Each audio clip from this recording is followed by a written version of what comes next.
Yo, my people, welcome. My bad. I hope you're doing well and okay. My bad, my bad, my bad. Thank you for that, Danny. Appreciate you.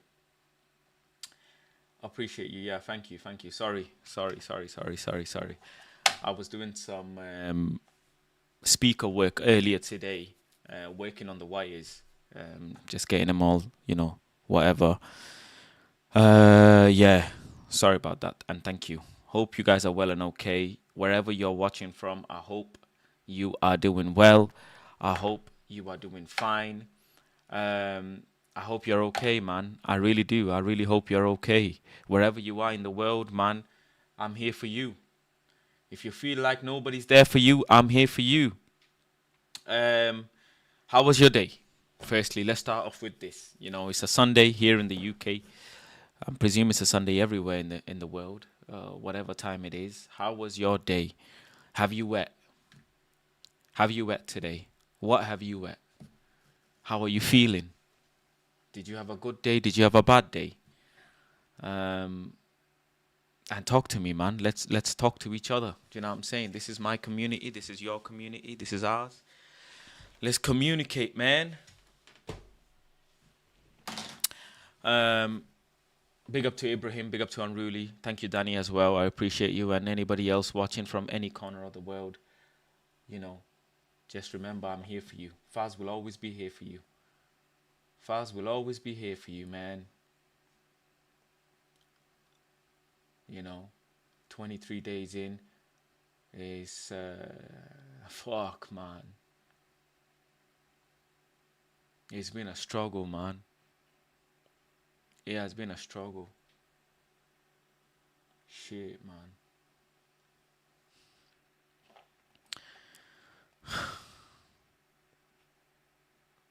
It's been a struggle, bro. I just keep going. I just keep going, man. I don't know why. I feel like breaking down. I don't know why.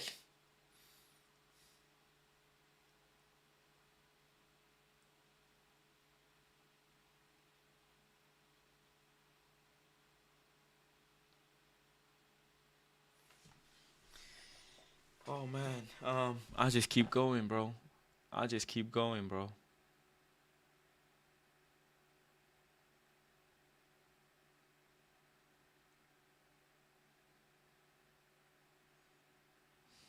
No, Sid Hano, that's the other way around. I only had water and some broth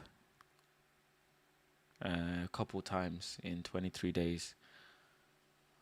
If I've counted correctly, I had broth 7 times now in 23 days. And electrolytes pretty much every day. So no solid food for 23 days, no. Why, you ask? Um, um, Big up Ibrahim, man. Yeah, only sometimes. I left pork loin as a cheap meal. I just have a bite of bacon. Ah, can someone make me laugh, please? Can someone say something funny, please? Cause I don't know, man. I'm suffering, bro. Fuck, I'm suffering, bro. But try. We keep going, anyway.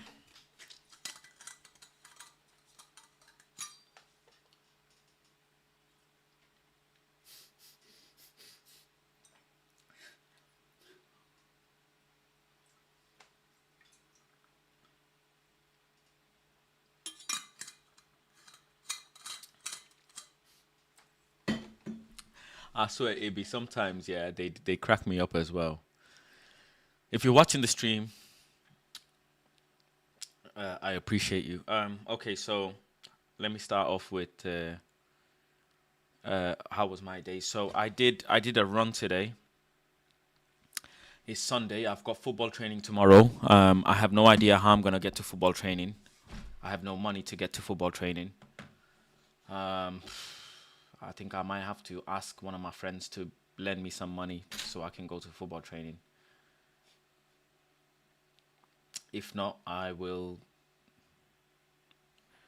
bike it to my football training or walk or some shit.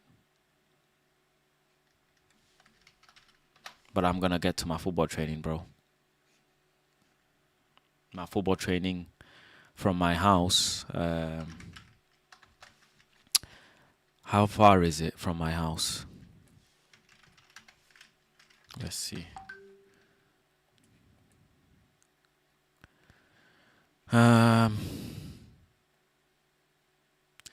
From my house, it is a 15.5 mile bike ride. So, or 14-mile walk. So yeah, I'm a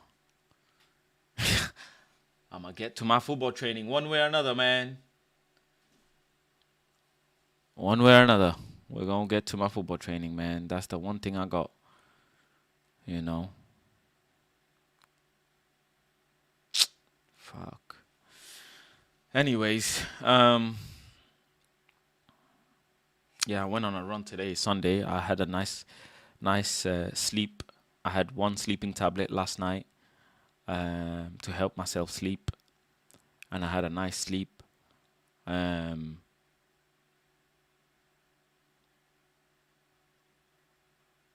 Woke up, weighed myself 87 kilos. I'm just about gonna touch 86. I hope tomorrow I'll touch 86. I don't know. I just have to keep necking water. I'm trying to see if I can lose another.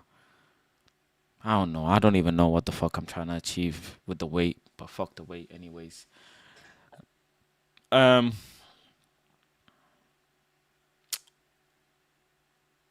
did how many km did I do today? I ran outside. I was gonna go to the gym, but I didn't go to the gym. Instead, I ran outside with a bin bag, and the video is gonna be out tomorrow of my run. Daily talk and whatever, and my run as well. Is gonna be out tomorrow, as I'm working on it. Do you know what I'm saying?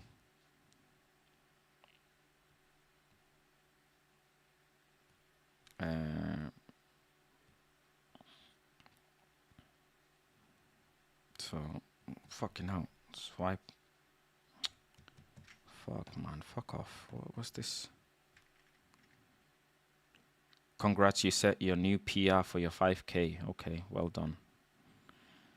I don't know what was my new PR for my 5K. I don't know. But anyways, I've been running on treadmill. Do you get what I mean? I've been running on treadmill, but I decided to go and do some outdoor running, and I did an outdoor run.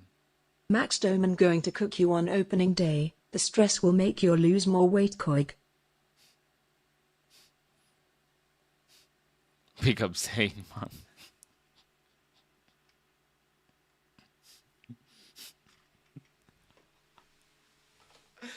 Zein.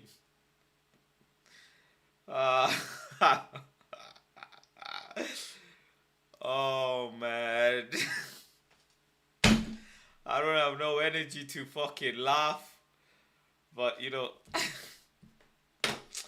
oh Zein, man. Alright, bro. Alright, bro. Alright, my guy. Love Zein. You know what I'm saying?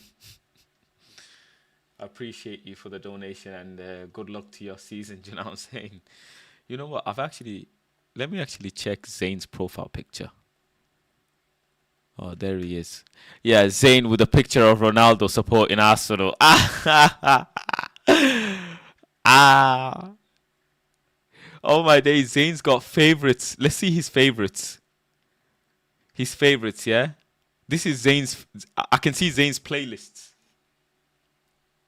Hold on. London before and after invasion. Hey, Mandim, look at Zain's YouTube account. Let's bring up Zain's YouTube account, Mandim. Let's bring up Zain. Huh? Wait. Let me bring up Zain's YouTube account, man.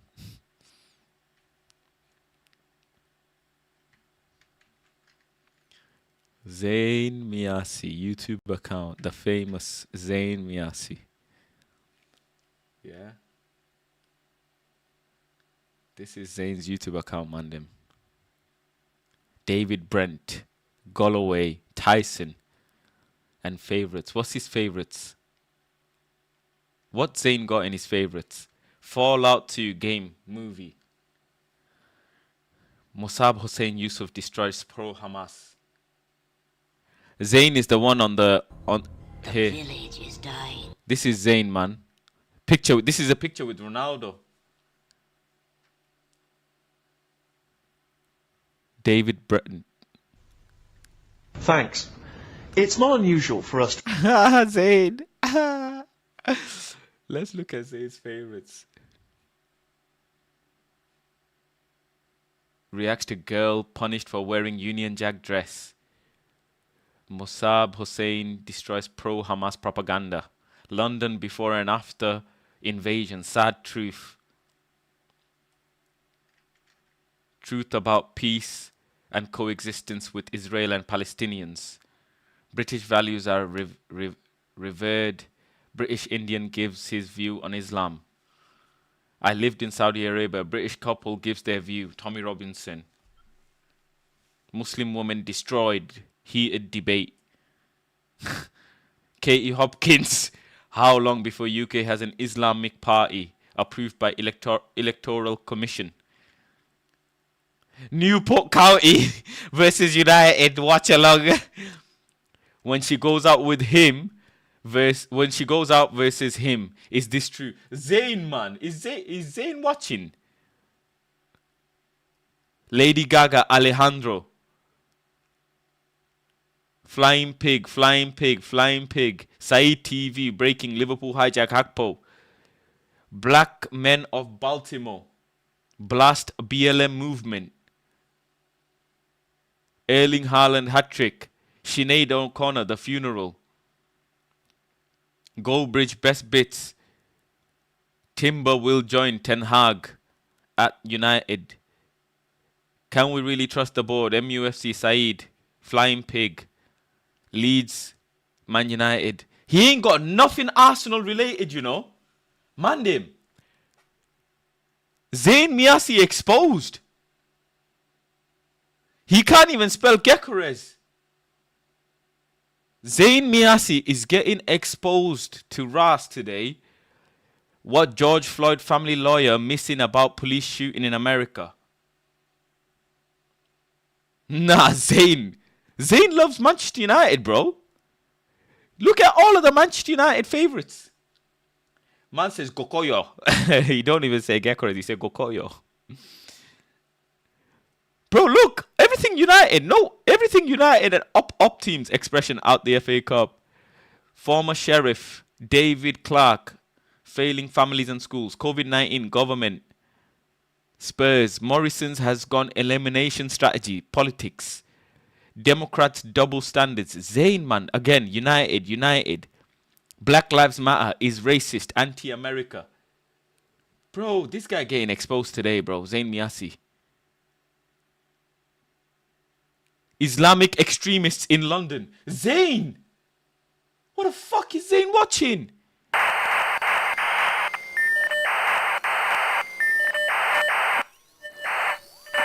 Zayn Mayassi. Katie Hopkins. Melbourne has imprisoned its own people over death of 7 elderly individuals.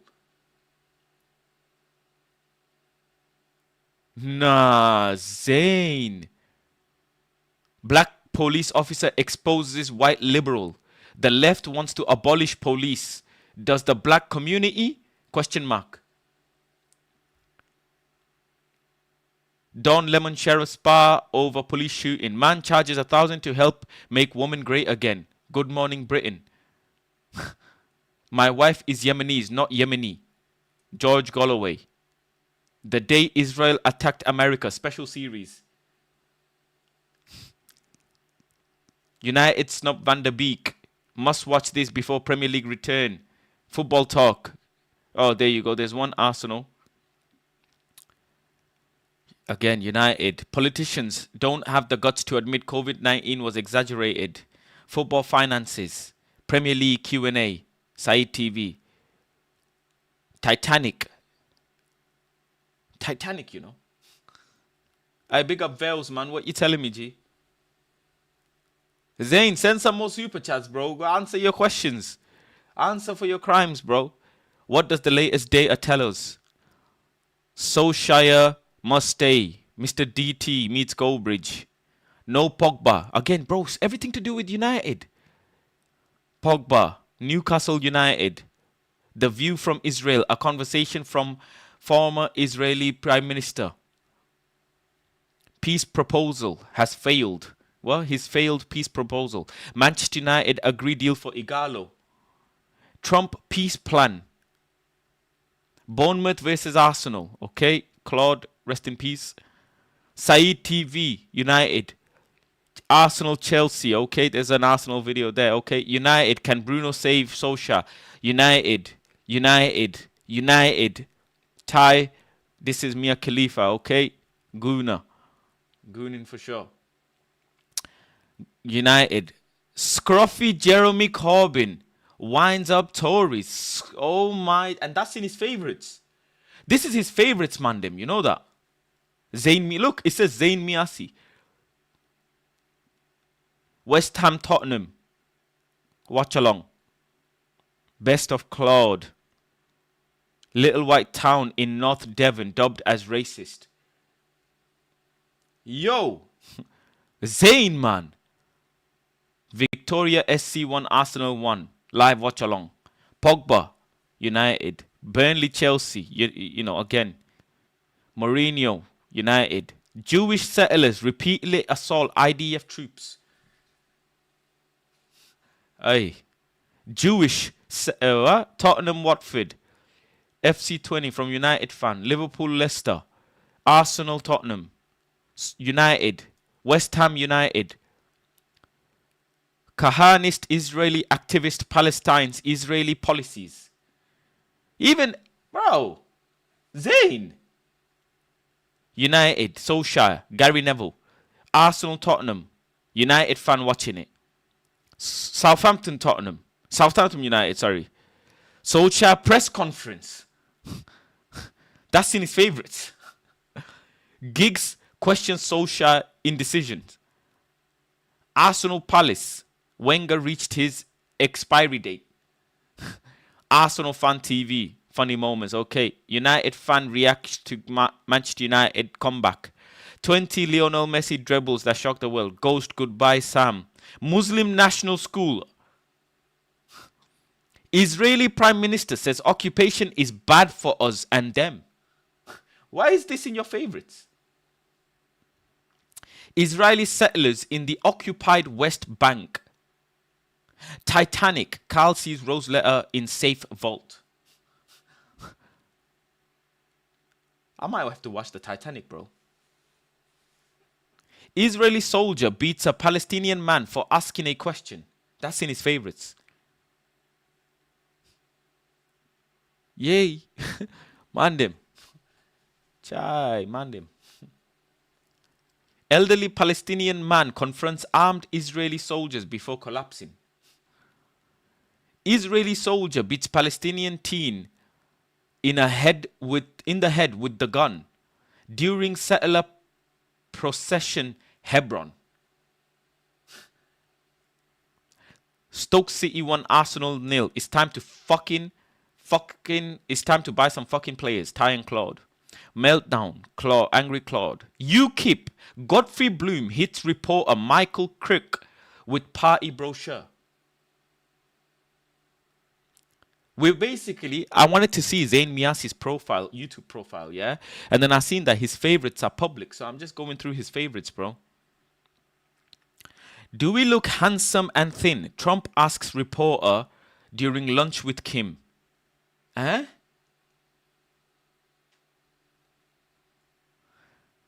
Wenger's finished. Claude and Ty disagree over manager. 9 unavailable videos are hidden. Zein Miyassi, man. Look at me, you lost to a fat man. Tyson Fury Klitschko. Why is it controversial to say all lives matter? Zain is never, ever, ever going to send me a super chat ever again after today. Protest shuts down the restaurant in Rochester, New York. Could university students be forced to stay on campus over Christmas? Good morning, Britain. Black Lives Matter is racist, anti-America. War is peace, liberty is slavery, and BLM is nominated for Nobel Peace Prize. Hey, I need to ring the police, man, on Zein Mayassi, bro.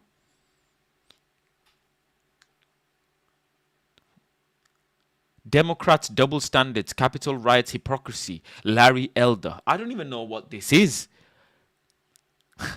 Who the hell is Rudy Giuliani? I don't know who these people are.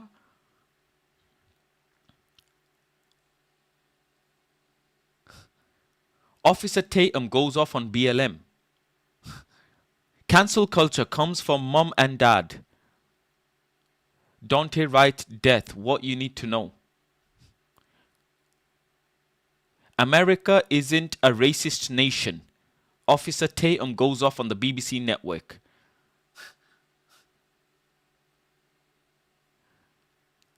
Candice Owen calls out LeBron James's lie. BLM co-founder purchases 1.4 million home in a community with 0.4% black population. Larry Elder. Rah. Officer Tatum. Bear Officer Tatum. Knife crime is disproportionately a black issue. Huh? I'm on them. I Zain.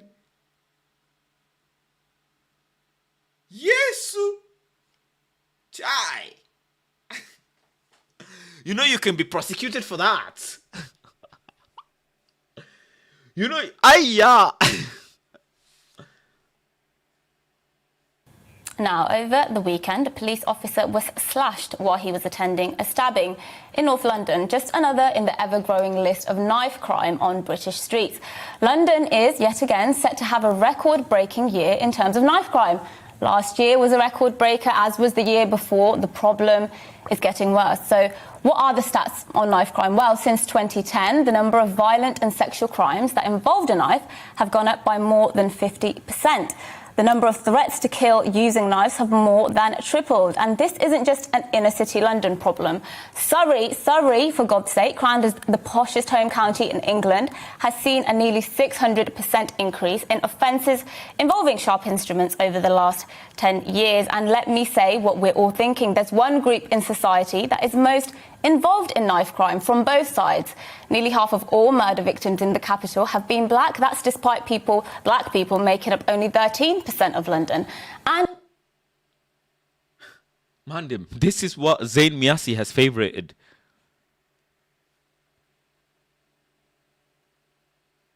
Zain, why is this in your favorites, bro? I understand watching it, like to educate yourself, but why is this in your favorites, G? And on the other side, nearly half of people charged with knife crimes are black. Often these are young black men running around in broad daylight, acting tough with their blades. I've seen the videos. You've seen the videos. I'm not saying knife crime is a black problem, of course it's not. White people stabbed too, let's just be clear. But when young black men are 3 times more likely to be murdered than any other group, to ignore the race aspect is completely irresponsible. And you'd think the groups which claim to care so much about black lives would be all over the issue like a rash. But Black Lives Matter, the self-appointed spokespeople for black people globally, although not for me, I have to say, are too busy defacing statues and trying to cancel 18th century white men from textbooks to actually address the real issues affecting black people. You know, like being much more likely to literally get stabbed in the street by another black person. What would actually make me respect Black Lives Matter, the socialist activist group, which people like to pretend is not a socialist activist group, is if they actually, for once, tackled head-on the real issues facing black communities. Of course, I'll inevitably be slated for this, mainly by those on the left who will say I'm playing into tropes about so-called black-on-black crime. Well, so be it.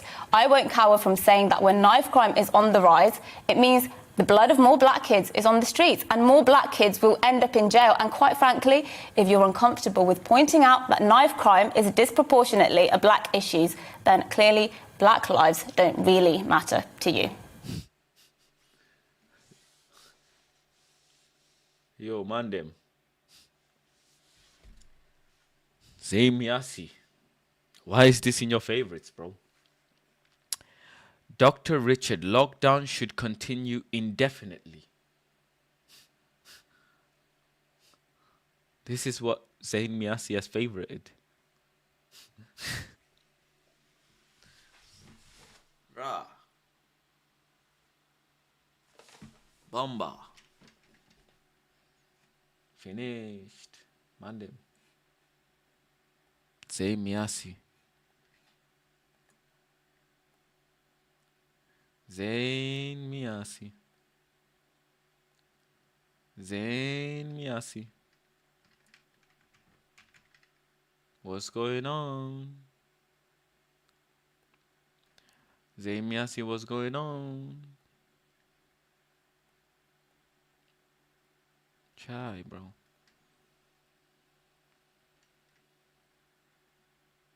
Chai.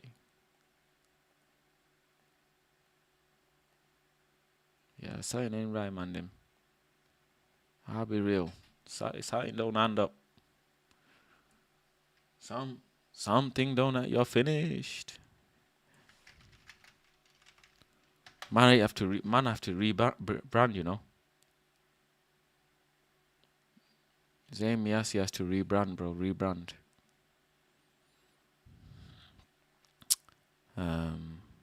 But yeah, big up Zein, I guess. That's all I gotta say.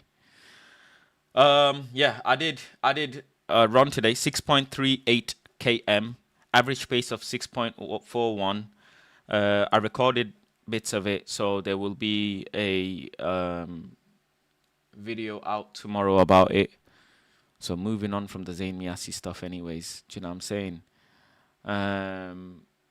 Yeah. So I hit my 5K PR, but I've not been running outside anyways. Do you get me? I've been running on treadmill, so, and I've got a toe injury right now.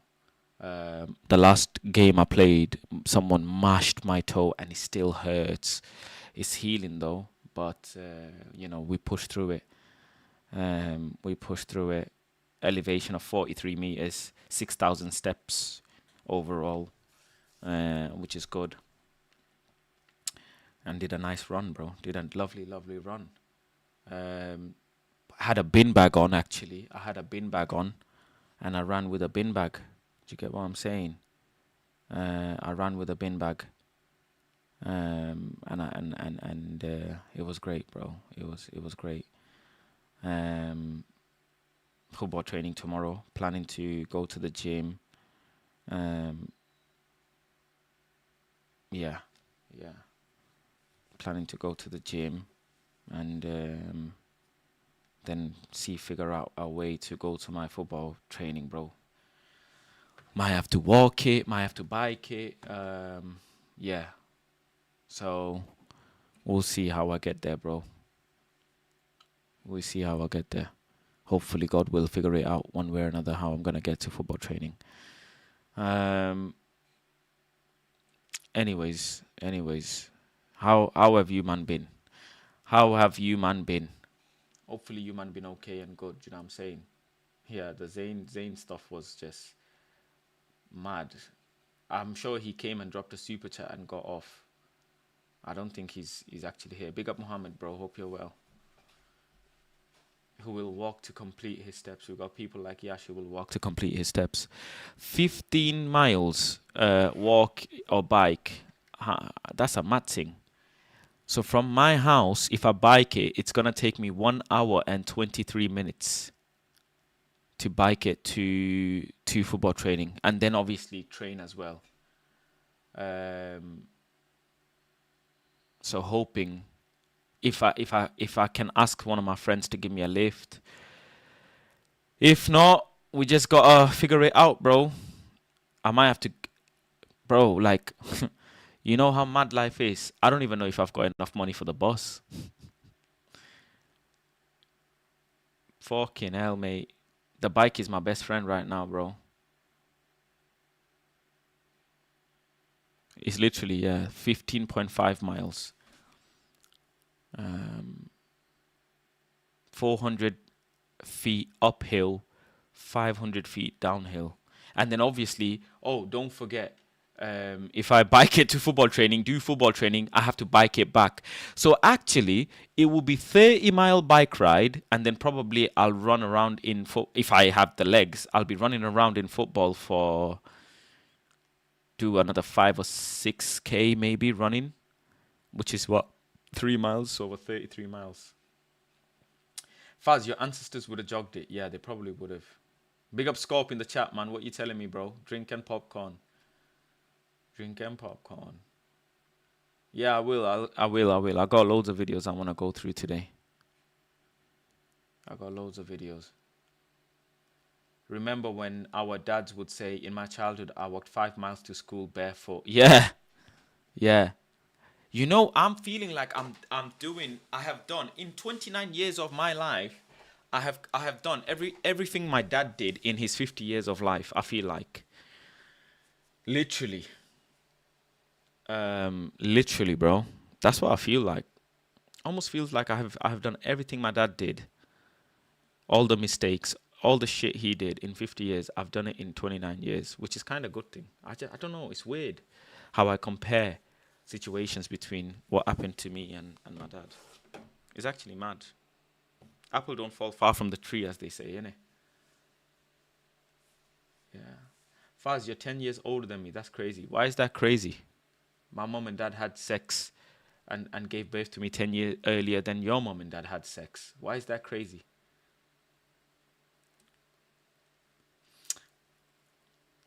You're expected to do much more with the time remaining. Don't seem like it. It don't seem like it, but I do hear it. I do hear it. It definitely don't seem like it, but I do hear it. Do you know what I'm saying? Yeah, Ran cooked Faz low key. Why? What did Ran say? My dad said he had to climb 3 different mountains and flog the buffalo with a slipper to get to school. Oh, man. That is funny, bro. He cooked you. Why? What did he say? What did Ran say? Where did he say it as well? What did he say and where did he say it? Tell me now. Now. You will see. All right, okay. Let's see the gym video.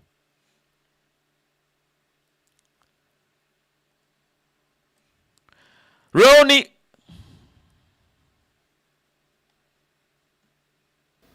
Yo, people, what you telling me back again? Man like Greybeard is back.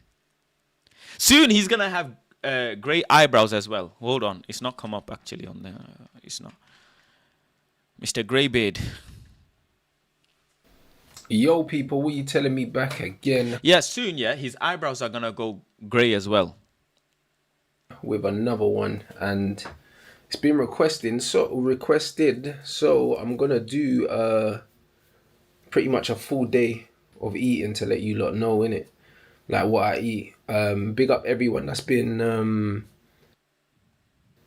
interacting. Yeah. You see the grey. This is natural aging, man. This is not style, by the way. So don't. He can't say, yeah, it's a style. You know, some man dye their. Like I could dye my beard, yeah, grey, and call it style. Because my beard ain't grey.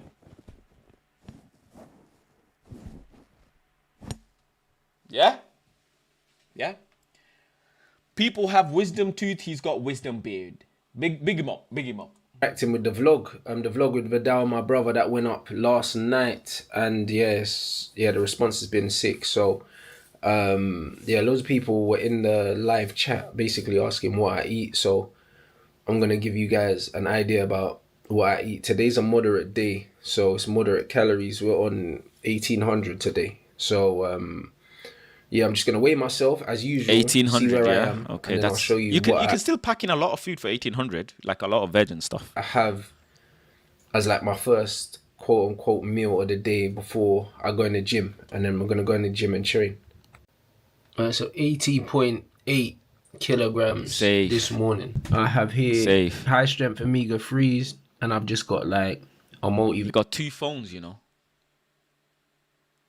Got 2 phones. Have you heard that song? I got 2 phones, one for the plug and one for the hose. I got 2 phones, one for the. You know, Kevin Gates, 2 phones. If you know, you know.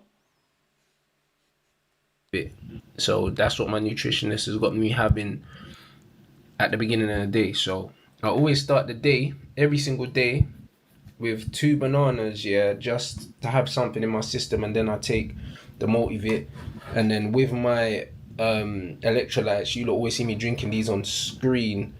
I have 3 liters of water a day. Kuram says, my guy rather have hair going grey than have to go Turkey for a new hairline. Just saying. Nah, I hear it. I had to go, bro.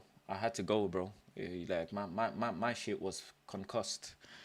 My hair follicles were fried, bro. So I had to go and do it. You know what I'm saying? I'm proud of it. And big up God, obviously the clinic, and thanks God, man. Thank you to God, man, for the plug. Do you know what I'm saying? And then I just drop an electrolyte tablet in both of those. And this is how you know London is horrible vibes. Remember when I was doing I got this same chandelier, bro. I got this same chandelier in my living room. live stream, and I had water ordered to my apartment, and it got stolen. Eh? Rance got water stolen? You man saw the water get stolen from my yard in real time, yeah? Come have a look at this. What about that? On the driveway, fam. Safe. Miserable day today outside. I'm not worrying about that though. Just means that the gym's gonna be cooler.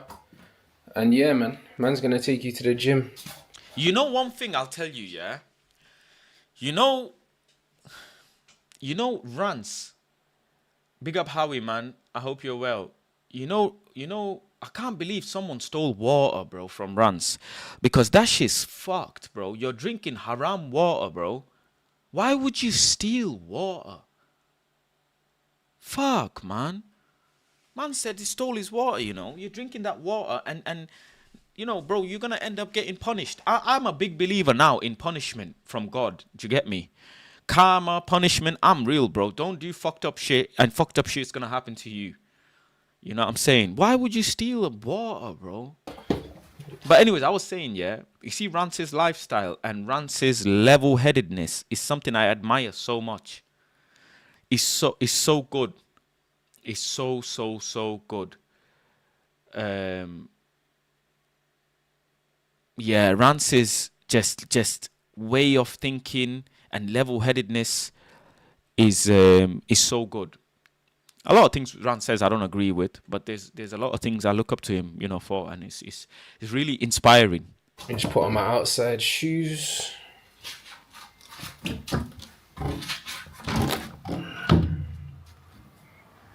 Rance is like the UK Kanye West. You know, he smiles without smiling. Like, he's happy right now. He's a very happy person, but can you tell?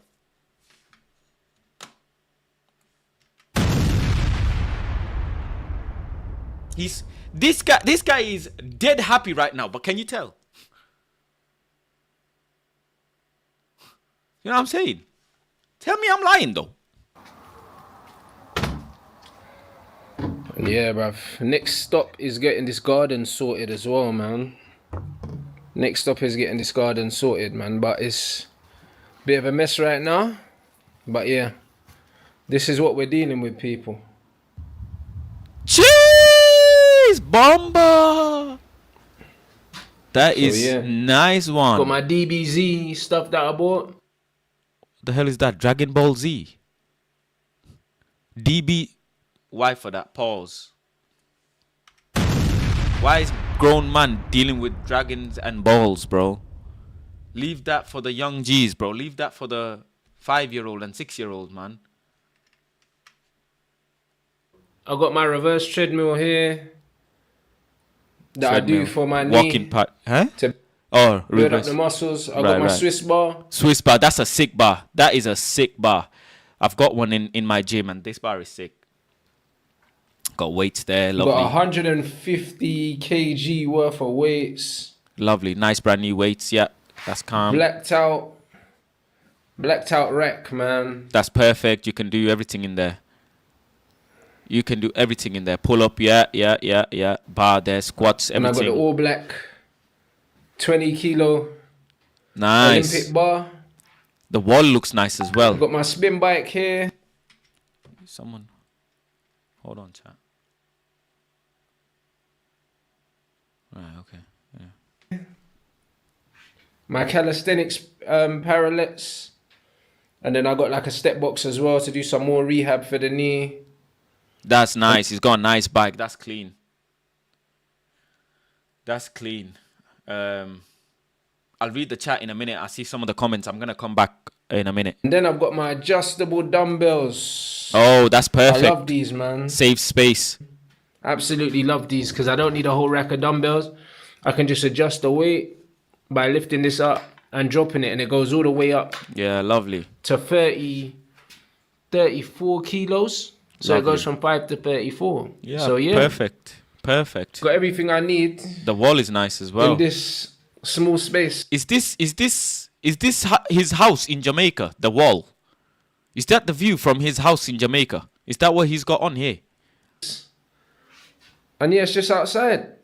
So yeah, bruv, we're gonna get to work. Yeah, that looks like Jamaica. He's painted his view from his yard in Jamaica. You know how I know? Pillars, bro. You know back home yards, they all have pillars, bro. They will have pillars. Go and, if I'm lying, go check for yourself. If I just Google mansions in Bangladesh, in Jamaica, they have pillars, bro. That's how you know. Or else why the hell would he have pillars painted? Right, we're just gonna warm up, man.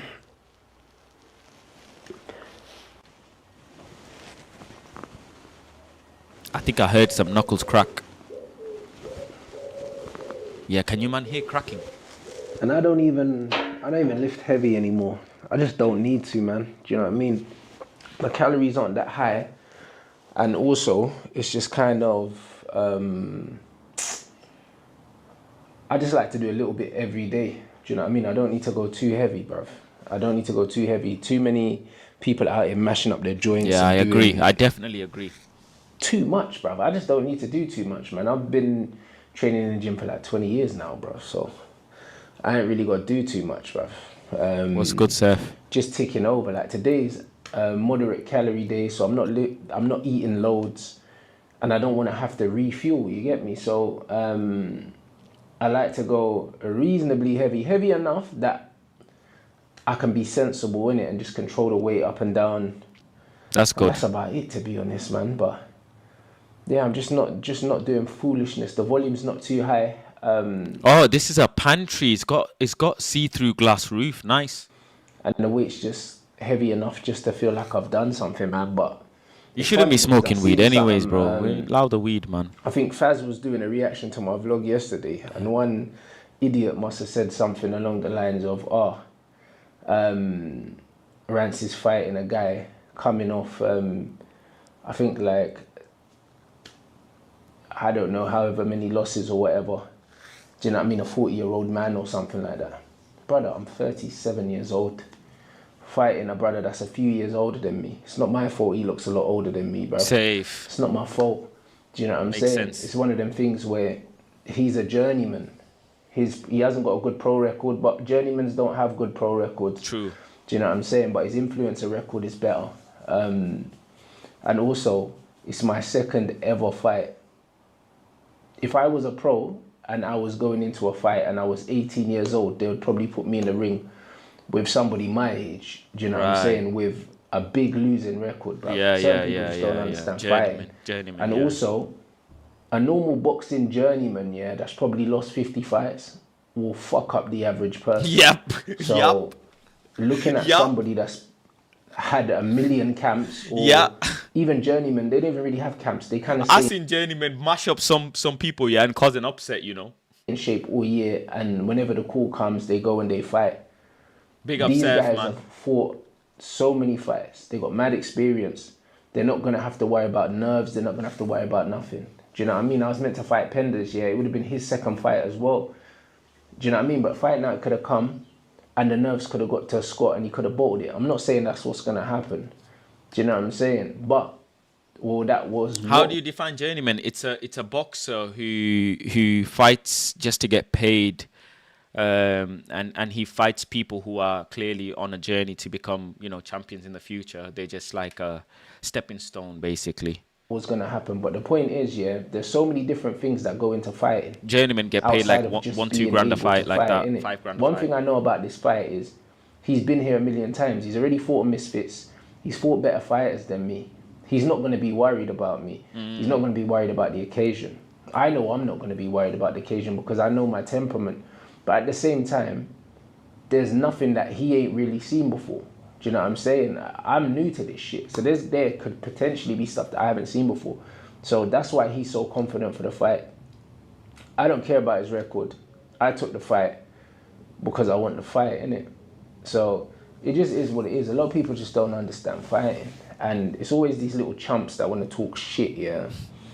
And it's like, bro, at my age now, I'm in better shape and fitter than all of these keyboard warriors. That's what the funny thing is, bro. I'm getting in the ring at 37 years old. I look at you, man, at 27, yeah? And when you stand over the urinal, it looks like you're pissing out your belly button because you can't see your own piece. Like, do you know what I mean? I'm not the guy that you should have chat for. Do you know what I'm saying? This is the reality. So, like, bro, a lot of the stuff that people talk about that goes down to old age, yeah? Because apart from the greys in the beard, bruv, the wisdom that just decided to come out of nowhere in the last 3 months, yeah? Literally, I think actually as soon as I turned 37, bruv, man just started getting gentrified, blood. The white started moving in, so the price went up. You know what I'm saying?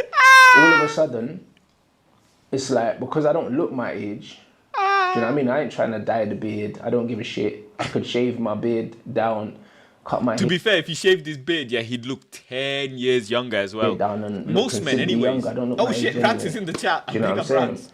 But the point is, yeah, a lot of the things that people attribute to old age isn't old age. It's neglect. Yep, facts. The funny thing is, yeah, when he just said, "Yo, man, in 27 years old, when they piss, it looks like they're pissing out their belly button." That what kind of, like, the level of thought you have to have for a diss like that. That's all it is. I've been active since I've been very, very young. There's a lot of people my age that look like absolute shit, blood. Do you know what I mean? Yep. People that I went to school with that I've seen and them man look like they're in their 50s. Yep.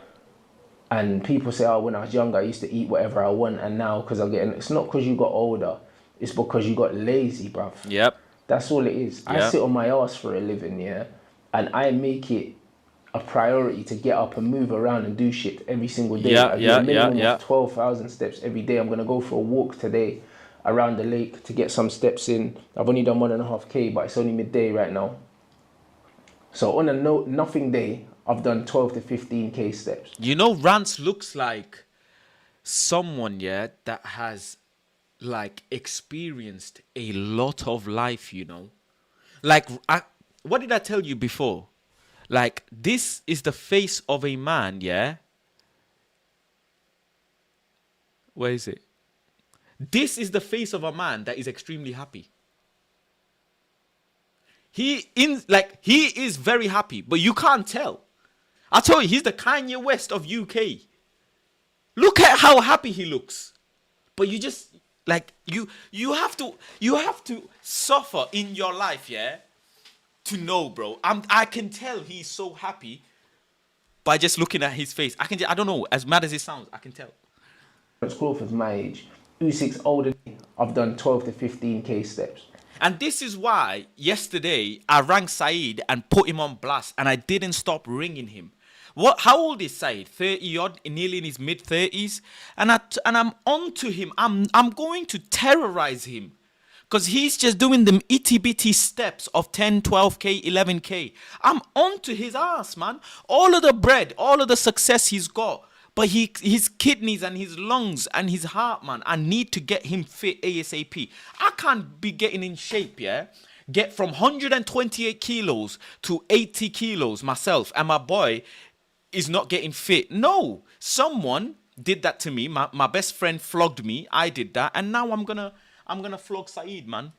I'm boxing multiple times a week, and I'm going I to make be it a priority onto to him go to the gym every in my day. house. That's why I look like this. Do you know what I'm saying? You look at these other streamers, you look at the influence of football matches and stuff, and them man look like tubs of ice cream running around the football pitch, bro. Aye. And these men are half my age.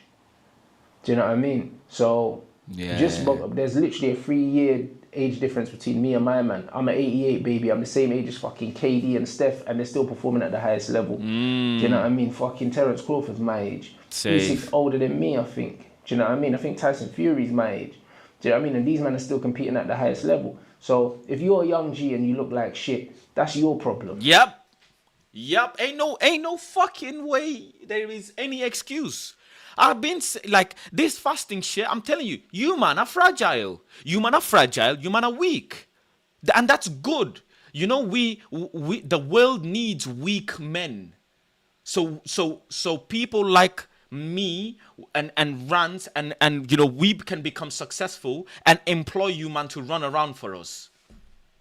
Serious, you're weak. How are you fat? Listen, the maddest thing is, yeah, you know, I have been fat, bro. And anytime someone would diss me, they would just say you're fat. And if you're not fat, the next thing they will say is you're broke. So if you're fat and you're broke, fuck me, man. What the fuck you doing with your life? Do at least one thing, which is get fit. At least do that. At least get fit. Fuck me, man. You're here chasing gal, you're drinking, you're smoking, you're sniffing, you got a car that you can't afford, you're living in your mom's house, you're fat, and you don't have any money in the bank. By that, I mean you don't have 5 months of rainy day fund in your bank. If you lose your job, if something happens, you can't sustain yourself for 5 months. Bro, you're a bum. You are a bum. You are useless. You are of no use to anyone. You are not even useful to yourself. Someone below average slaps you and runs off, you can't chase him because you're useless. You have too much pride. You're fat and you have too much pride to go and work in a cleaning job because you have pride. Why the fuck do you have pride? You already consumed your pride away. Fucking hell, mate. You consumed your pride away. I'm telling you, man, this is real what he's saying. That ain't a me problem. Do you know what I'm saying? So a lot of these young guys, you like to chat shit, bro. But chances are I'll knock out you and your dad. That's the reality. Do you know what I'm saying? So Rance is fighting a 40-year-old. Yeah, I'm 37. What now? What fucking now, you muppet? Do you know what I'm saying? When you're 37 years old, bruv, hopefully you'll be able to see your piece, blood, because you probably can't see it now. You know what's mad, yeah? I always set up the gym, yeah? One sec. Scorp says, you know, Faz, one day do a stream on supplements. Do research and shed some light on some of the bullshit we consume. Protein powders, BCAAs, etc. I don't know where you stand, but it's messed up. I used to take supplements. I don't take no supplements anymore. Oh, if I take this powder of pre-workout, it's going to make me feel good. No, you're just mentally weak that you need something. Electrolytes, I totally understand because that's something your body don't store. But you need creatine, you need protein powder. No, bitch. Eat more chicken. Creatine is in steak. Eat more fish. Eat sweet potato. And just fucking mentally lock in. You're eating something external to make yourself feel something external. But you're not actually healing yourself internally. I was a big believer in supplements, but we are being fed rubbish and we consume it because the man them said so. One day this will all make sense. Bro, I used to be a big believer. I've had the gold standard protein, BCAAs. I've had beta alanine. I've had what's it called? Some grenade fat burner. I've had all of this shit, man. All of this shit is fucked, bro. Fuck all of this shit. Fuck all of this shit, bro. Eat fucking real food and eat more of it. Eat more eggs if you need to. Eat more steak if you need to. Eat more chicken if you need to. Work hard and pay your way to buying fresh, good ingredients and eat that, bro. What the fuck are you eating a microwavable meal for? Are you thick? You're eating a microwavable meal. Cook. Fuck, man. Like I'm still a monster. Like back in the day, I used to bench. Rand's got legging socks on, you know. Like foolish amounts of weight, and I used to warm up with 60 on the bar, yeah. And now I'm only gonna bench like 70 today because I've got no 2.5s. They haven't arrived yet. Do you know what I mean? They haven't even arrived yet. So yeah, it's one of them ones where I'm only gonna bench 70. I like to do about 5 reps. I like that, you know. That's mad, you know. I do the same. So I normally, I do 5 sets of 50 reps, but I actually do 12 reps, but I don't count the last 2. But I do them in 5s. Obviously, now that I'm fasting, sometimes I struggle. But if I struggle, I stop, and then I finish I keep going. But I try and do like 5 reps at a time as well. If I can do 10, I'll do 10. If I can do 12, I'll do 12. Because 5 is good. I don't get bored, and I feel like I keep muscle tension that way. Do you know what I mean? So, I mean, man's gonna bang a quick 5 rep just to warm up, and then I'll see if it feels nice. I might throw 80 on there still.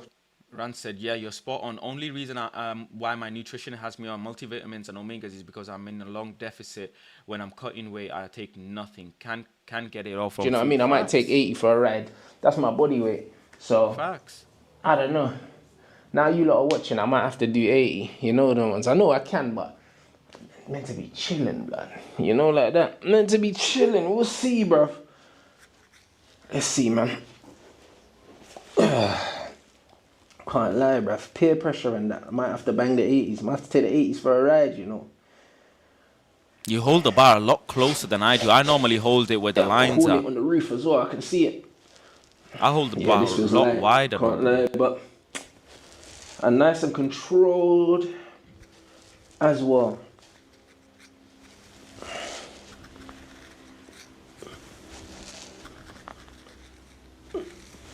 Have to control the weight, lad, all the way down. I always see people bouncing weight off their chest, boom, boom, and all that shit. Nah, bro. I just like. If you can't do it slow, don't do it at all. Lower the weight. To keep the tension in the muscle and just go nice and slowly. To be honest, okay. I'm probably not gonna do 80 because I just should. Dumbbell press is nice because you can have it a lot closer. But barbell, I end up holding it wide. I need to start holding. I really it closer. shouldn't. So I'm gonna do 70, but that was light. So I think I might do 5 sets of that. So yeah, bro, man's got 70 on there, and yeah, I'm gonna see how that feels. I'm gonna see how that moves, innit? Yeah, because I normally do 5 sets. I'm gonna do 5 sets of 5, man. Just comfortable. I think 70 is a comfortable weight. Do you know what I'm saying? But if it feels too light, I might go up. Yeah, I mean, I might go up, man. Should be the same with the bar. Yeah, I hear it. And yeah, you guys, when you're benching as well, you have to make sure that you retract your shoulder blades, man. You have to pull your shoulders back. I see too many men benching and their back's flat on a bench, bro. You know what I'm saying? So you just have to make sure you retract the shoulders. It's the same when you do pull-ups as well. The shoulders back. Instead of like this. Pull your shoulders back. Yeah. That feels nice.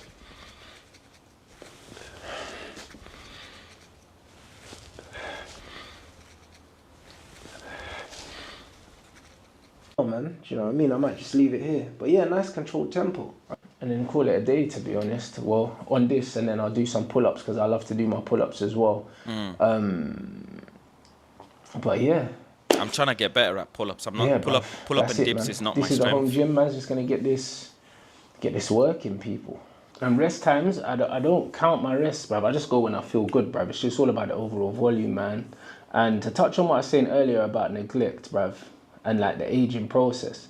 Like, you know, people say, oh, when I was younger, I used to be able to eat whatever I wanted. Bro, when I was younger, This is Saturday now, yeah. Saturdays, I'd leave my yard at 10 a.m., jump on a bike, go link my friends at the park, and we'd kick football until 6 p.m. My mum wouldn't see me for the whole day. Yeah. Do you know what I'm saying? Lord knows how many calories man were burning in them days, bro.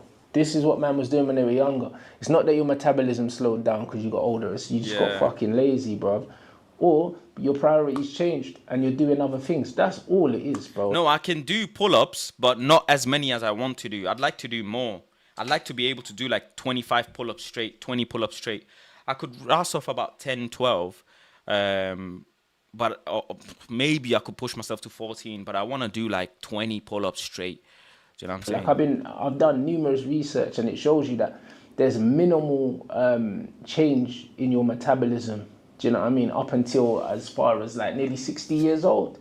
I'll be honest, if you was burning the same amount of calories and moving around the same amount that you was when you were younger, you would still be able to keep the weight off. It's got nothing to do with age. Do you know what I'm saying? That's the reality.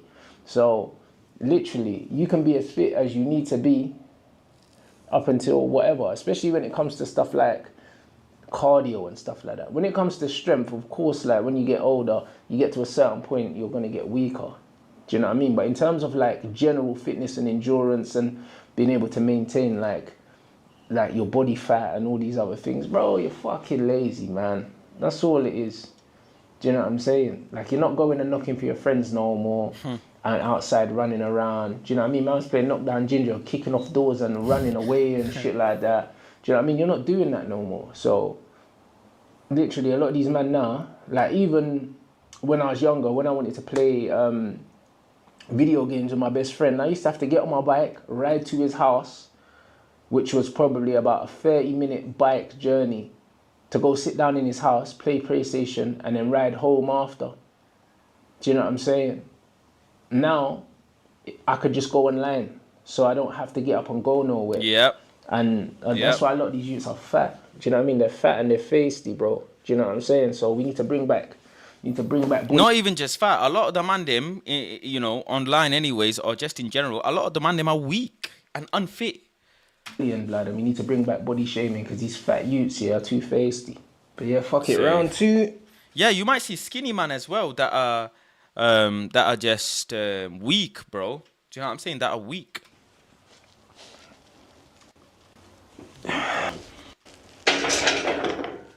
Yeah, bar's still moving nice and quick, nice and controlled. So yeah,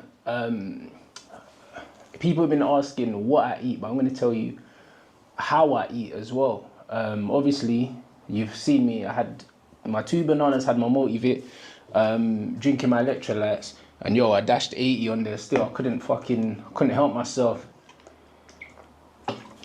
So we put the weight up. But yeah, bruv, I should be taking it easy today. So I'm probably not gonna do 5 sets. Maybe I'll just do 4 in it. But yeah, I said fuck it, put the weight up. I can't help myself. How I eat is I eat the majority of my carbs. I front load my carbs while I'm moving around, and then I have my protein later on in the day. Okay. I think I've told you this before in a live stream. Proper planned out, innit? Is filling, innit? It's way more filling. Protein and fats. Like, my fats aren't that high at the moment, so yeah, protein's way more satiating. So I like to have my big protein meal late, and then that carries me through, so I'm not hungry in the evenings, especially when my calories are lower. And I know people say I'll have little bits of protein throughout the day, but the honest fucking truth is there's no real research to support that, bruv. Do you know what I mean? Like, I've read loads of stuff from when I was a PT, and the truth is, this myth about, your body can only absorb a certain amount of protein, it's all a load of bollocks, mate. It is, because how are people consuming 200 grams of protein in the day and saying, look at me, I'm having this, I'm having that? Do you know what I'm saying? Like, your body will absorb as much as it needs, period. So if your body needs... How's Michael Phelps having 12 eggs in the morning and then fucking pasta? Have you seen Dwayne Johnson's freaking meals? Have you seen The Rock's meals? It's 80 grams of protein, and you eat the 80 in one sitting, it will absorb 80. Imagine Michael Phelps' diet, bro, his prime. And you eat 80, I'm sure your body will find something to do with the other 30%. I mean, the other 30 grams, bro. There's none of this, oh, your body can only absorb a little bit at a time. It's a load of fucking shit. Do you know what I'm saying? I eat the majority of my protein, yeah, in one sitting.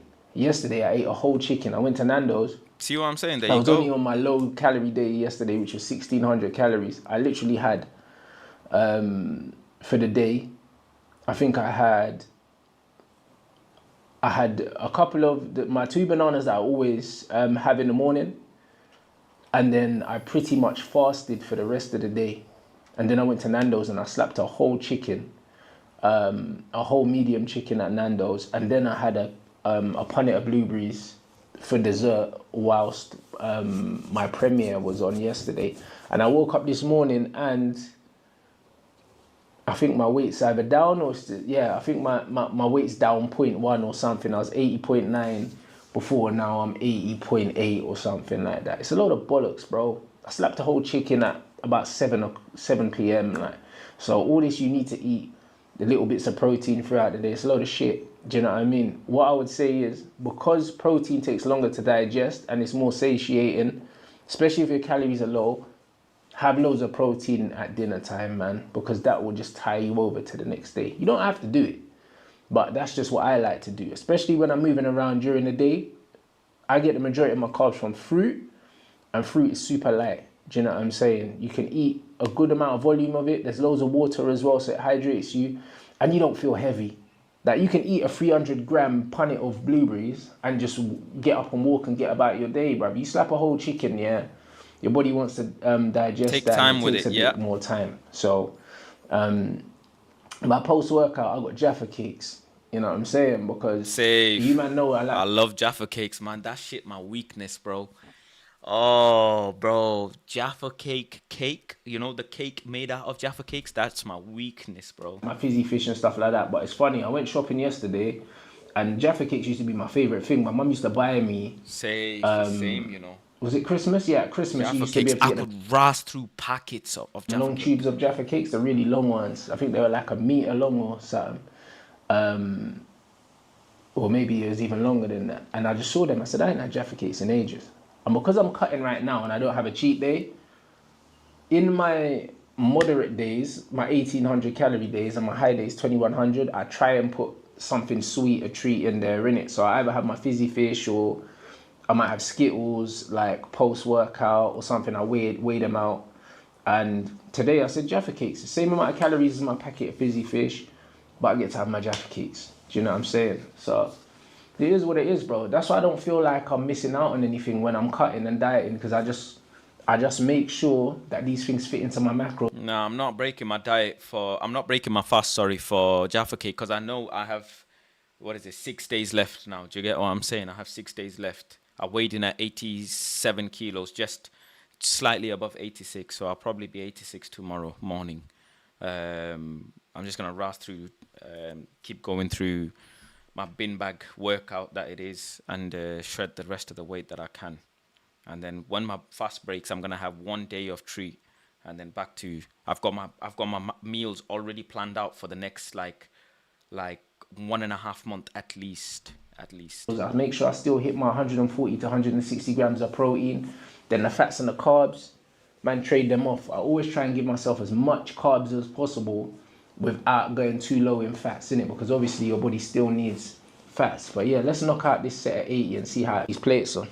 And everyone that goes gym knows that the plates feel different in every fucking gym, blood. So this 80 might feel like 100 to me. I don't know. See, me, I like, weights, okay, but I like the metal weights, man. Nothing beats metal, the sound of metal in the gym.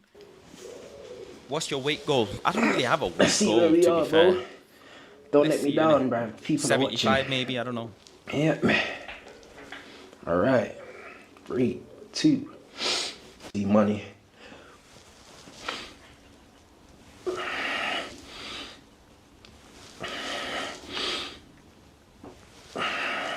Yeah, easy money, mate. I'm gonna start doing weighted pull-ups, but again, you know what it is? My thing is, I just like my joints. I like my pull-ups. I feel do body weight, innit? It's been a while, so it's a catch-22 because I hate doing high reps. Like 10 reps is high reps to me, bruv. Like, I hate doing more than 6. I'll be honest, I find it extremely boring, but doing more than 6, doing high reps. Like 10 reps is high reps to me, bruv. Like, I hate doing more than 6.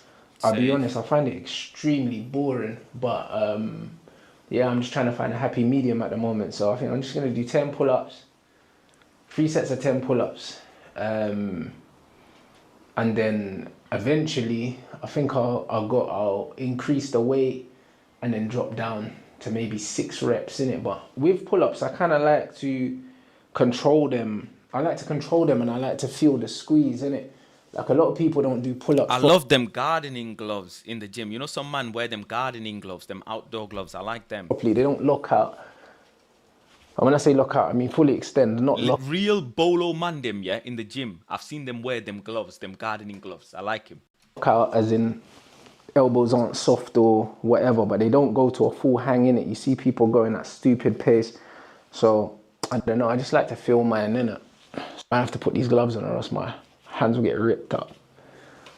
But yeah. Yeah, them gardening gloves, bro.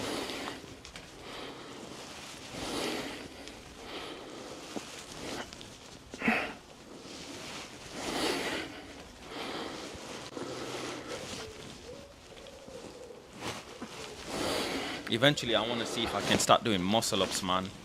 That's some real shit. Muscle ups as well. Calisthenics. Test of strength. Like, if people can't do clean body weight pull-ups, I don't rate their strength. You know them ones. Like, it was mad because in the thing with Vidal, we literally done, I think, what did we do? We done 10 minutes straight of skipping.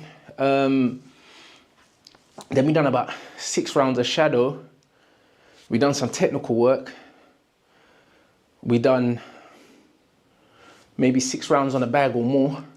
Then we done that circuit at the end. So by the time I got to the end, I was already depleted. And even then, the first 2 or 3 rounds of pull-ups, calm. Like, pull-ups are my thing. So 6 pull-ups, no problem. Boom, boom, boom, boom. Brother, by the last round when your hands are sweating, yeah, it's a metal bar, finish. And you're just depleted. It was a Mazza lean, bruv. All right, round 2. I might let you lot send in questions. Because, yeah, there's a few things that I can and whatnot.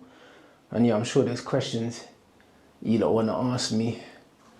Do you know what I mean? So, see if you can get another fucking smooth 10 out, mate. You know what I'm saying? Had a low day as well yesterday, so my carbs are really low. I think I had less than 100 grams of carbs yesterday. Yeah, the only carbs I got yesterday was from the banana and the blueberries. So my carbs are low, my fats were higher. So, yeah, man. The glycogen stores are going to be a bit lower, but we're going to enjoy those Jaffa cakes later, mate. We are going to absolutely enjoy those. All right, let's go.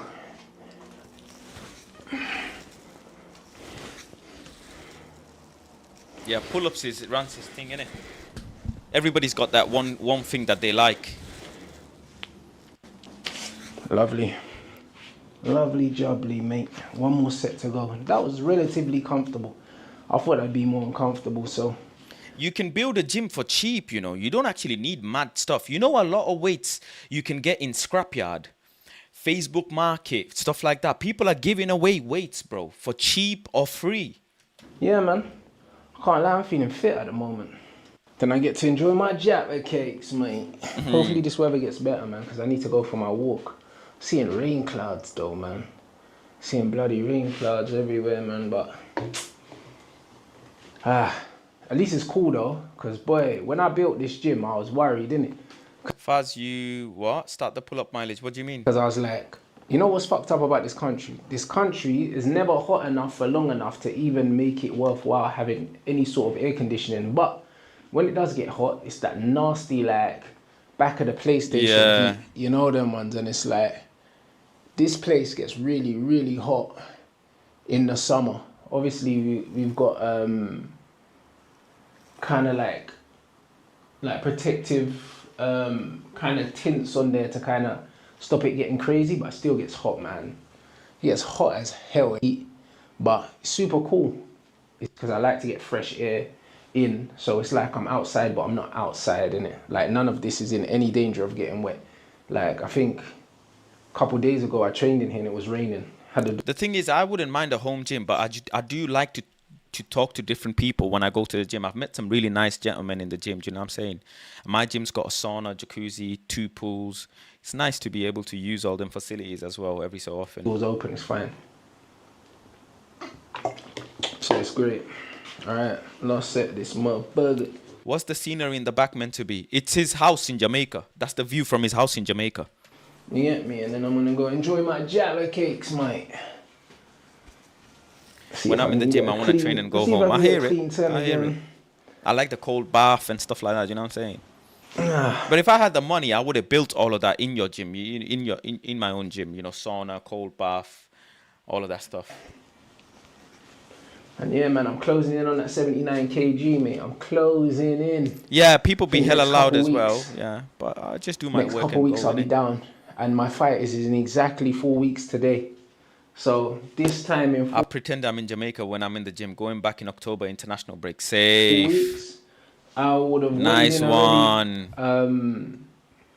Yeah, weighed in, press conference, all of that jazz, and I'd probably just be carving up now. I'll be fueling up. So yeah, it's going to be interesting. It's going to be very interesting. All right, last 10.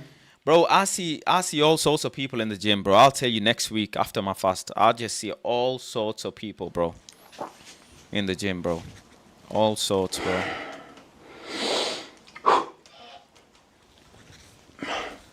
Some people doing mad weights with the nastiest form and whatnot.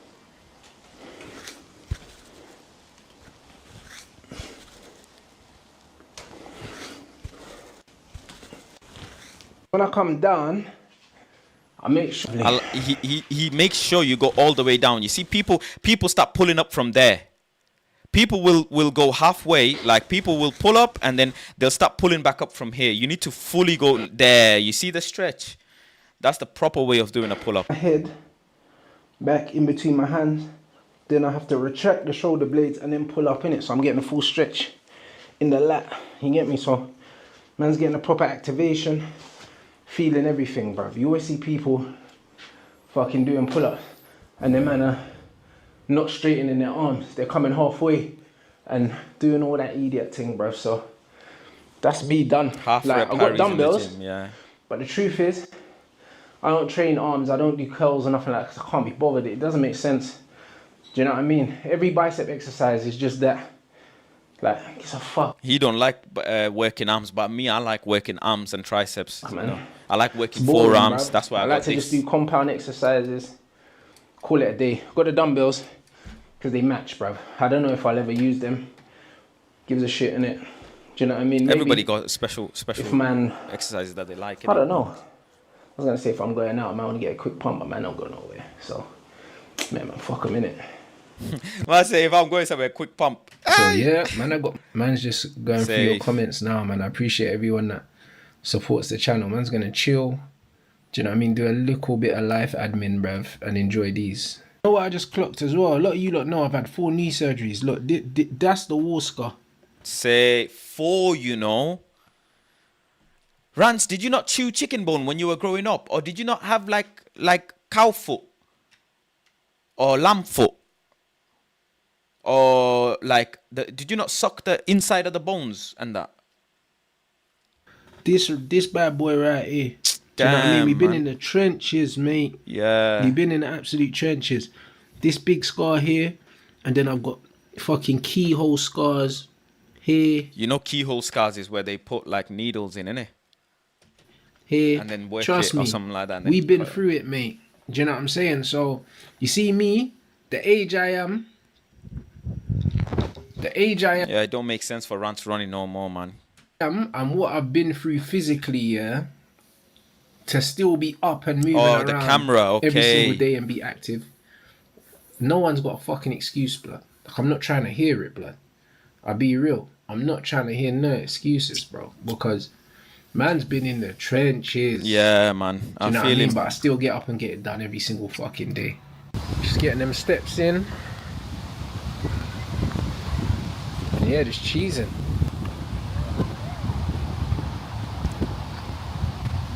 Nice little ducks.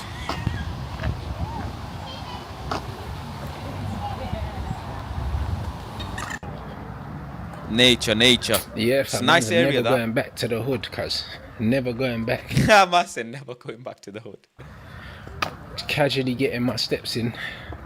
And these are the views, fam. That's nice, man. Lovely. Yeah, London can do one still.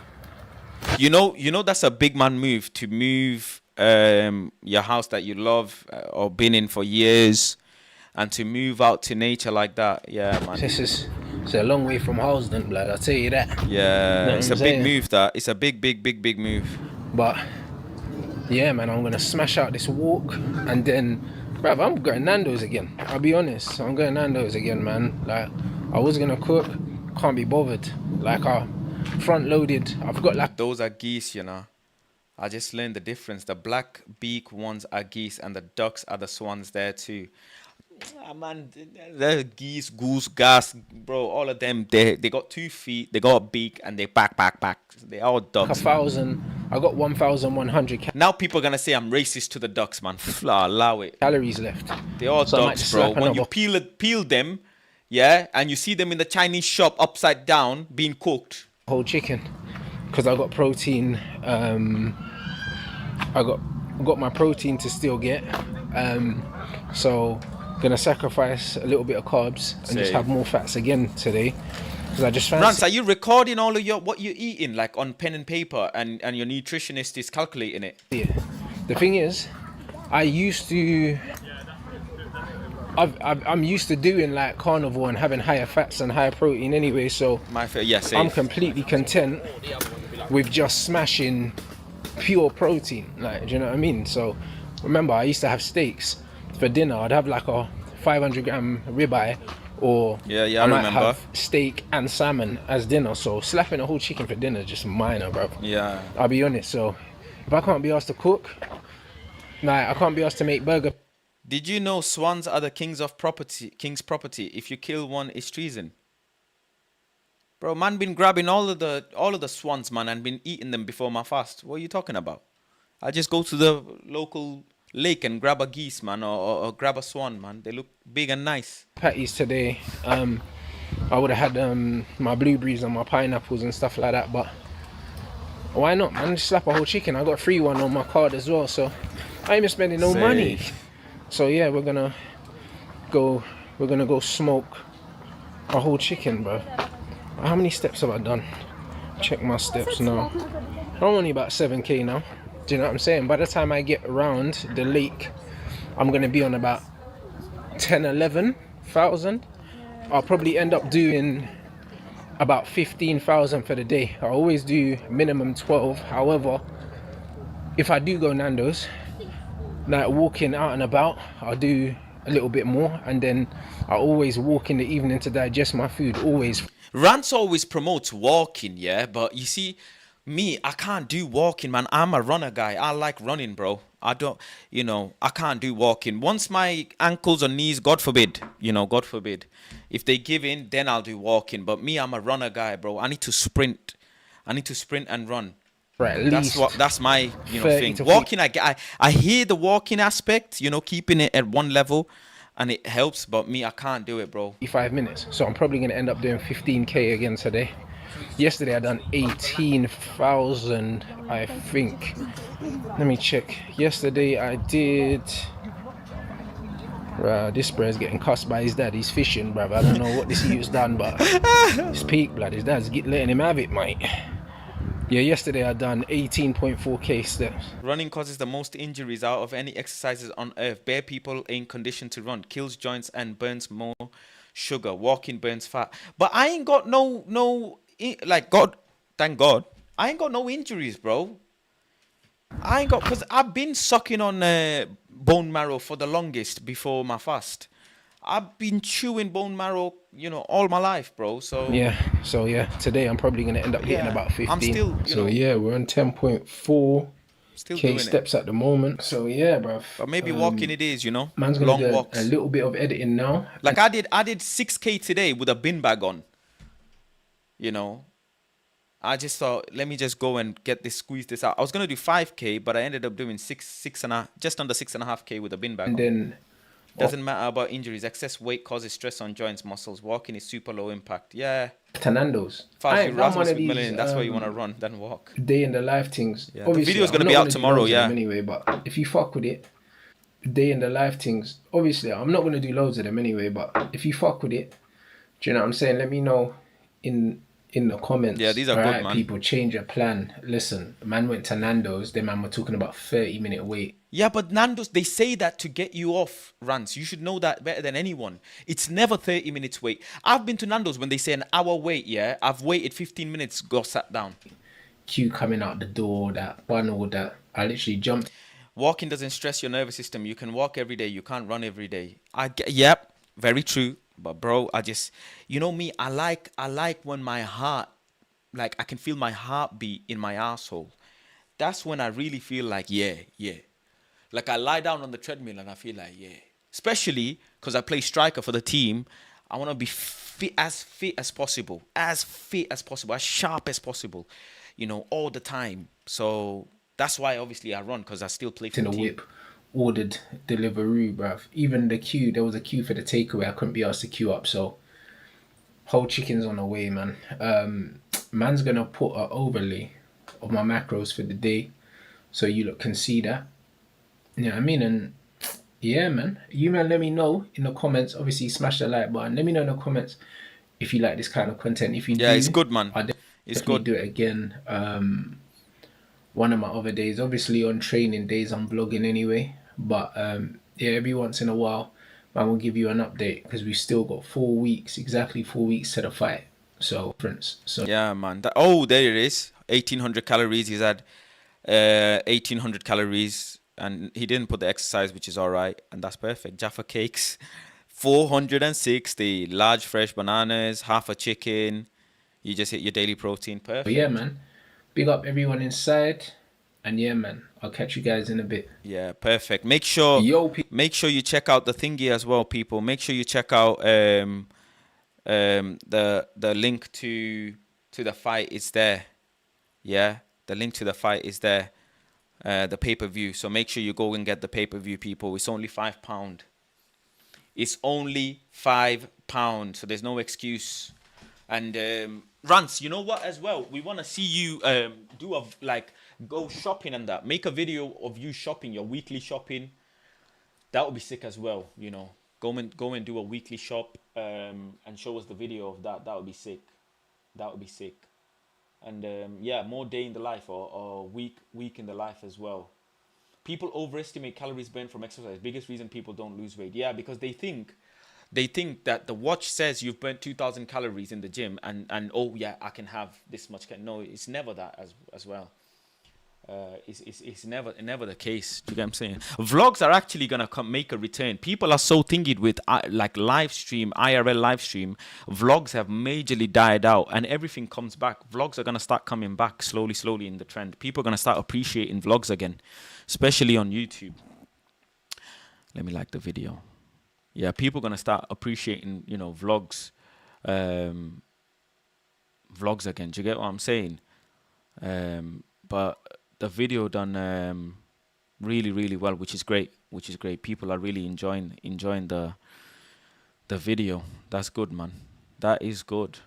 Like I went on a run today and I just recorded it and I'm gonna upload it tomorrow. I did obviously my daily talk on there, yeah, I just did my run video workout with Rance one time. Yeah, we're gonna go to Rance's house, bro. We're gonna go to Rance's house soon. We're gonna go, me and Saeed. And the streaming thing is nice. At the end of the night, I just come and catch up with everyone here. Do you get what I'm saying? I come and catch up with everyone here, and it's just nice. Do you get what I'm saying? It's just nice.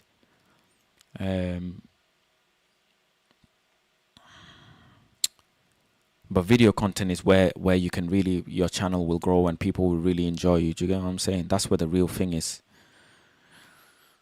I haven't even tweeted out yet.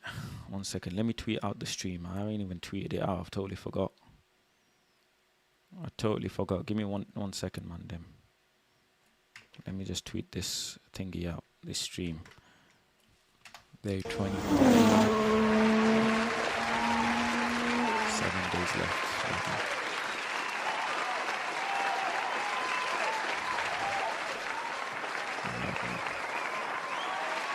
I've got a couple other videos I wanted to watch as well that I'm gonna watch today. I was gonna watch it yesterday, but I didn't end up watching it because I traveled.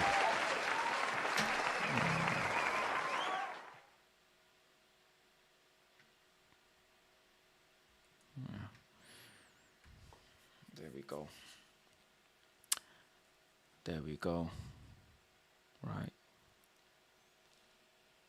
Definitely keep up the consistency. Yeah, bro. The live every day is good. You know, I've been live, what is it, 27 days now? Altogether, 28 days every day. And it's just good. I'm just enjoying the journey. You know what I'm saying? And then the vlogs as well, or the daily talks that I'm doing every day, talking to the man them. And we're gonna do more of them. I'm getting used to being more independent. You know what I'm saying? I'm getting used to being more independent and doing things just by myself. Do you get what I'm saying? Just and I realized you can just record anything. You don't gotta stress over X, Y, and Z. You just record anything.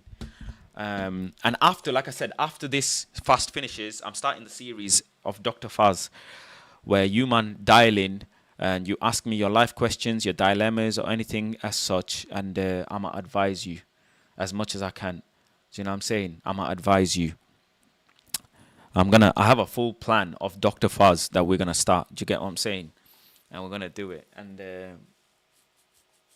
the fasting, or the overall thing with the fasting is helped me navigate my life a lot better. Do you get what I'm saying? It's really helped me navigate my life a lot better. And you don't get it wrong. It's not like you're not gonna get any entertaining content anymore. You're gonna get entertaining content. Do you get what I'm saying? You're definitely gonna get entertaining content. You're definitely gonna get lots of funny stuff and you know, the natural me. But it's just I had to do this growth. And not only that, I just had to fucking get fit. Get fit. My electrolyte water is finished. I had to get fit. Do you get what I'm saying? That's the most important thing. You're gonna get obviously the Man United stuff as well, which is gonna keep going. I'm still gonna go to the games. Might go to Said's house every so often to do the watch along. They will be cooking with Faz back as well. So yeah, there'll be all of these stuff that will come for sure. Do you know what I'm saying? For sure. You know, man, don't have to worry. I got you, man, covered, because there's gonna be a lot of things that I'm gonna do. There's gonna be a lot of things that I'm gonna do. But it's just slow process, better than no process. Do you know what I'm saying? So slow process is better than no process. That's how I look at things. That's how I look at things, you know. Day 30, yeah? You man, I'm telling you, you man better be here day 30. Day 30 is gonna be a mad stream, bro. You ever think of starting Twitch? I've spoke about that before. Twitch is the algorithm on Twitch isn't designed to be to find younger audiences. Do you get what I'm saying? It's not designed to find younger audiences. Whereas the algorithm in YouTube is designed to be found. You are designed to be found on YouTube, especially YouTube's latest update. You are designed to be found. Do you get what I'm saying? And that's why I like YouTube more. And I like YouTube as well, because if I want to, yeah, I can go live. If I want to, I can upload a video. I don't have to, you know, in Twitch, you can only comment if you like subscribe, which is you have to pay, or, you know, you follow us, whatever. Like it's really low. Whereas YouTube, you don't have to pay, bro. You get this content for free. You know what I'm saying? You get this content for free, plain and simple. Not everybody has to donate. Not everybody has to become a member. It's just out of kindness and genuineness that you man are watching. And that's it. Like I said it before, I don't even care about the ad revenue because my channel is not big enough and my viewership is not big enough for me to actually bother about ad revenue. It's just simply based on donations, which is like Twitch, but just on YouTube. Because if I was bothered about ad revenue, you man would see bare ads, and I would never ever play songs or whatever as such on the channel. But because there are loads of members and you man are generous, that's why I'm able to just be like this, normal. A lot of people have, for example, on YouTube, yeah, you have your ad, like you might just be chatting and they'll just like randomly do this.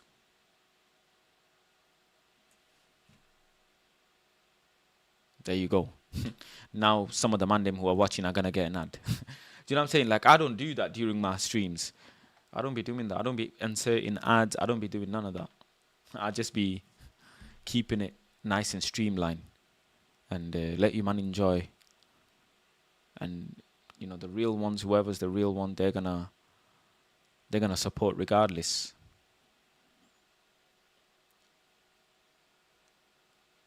You'll get like 7 unsuitable ads on Twitch. No way. No way.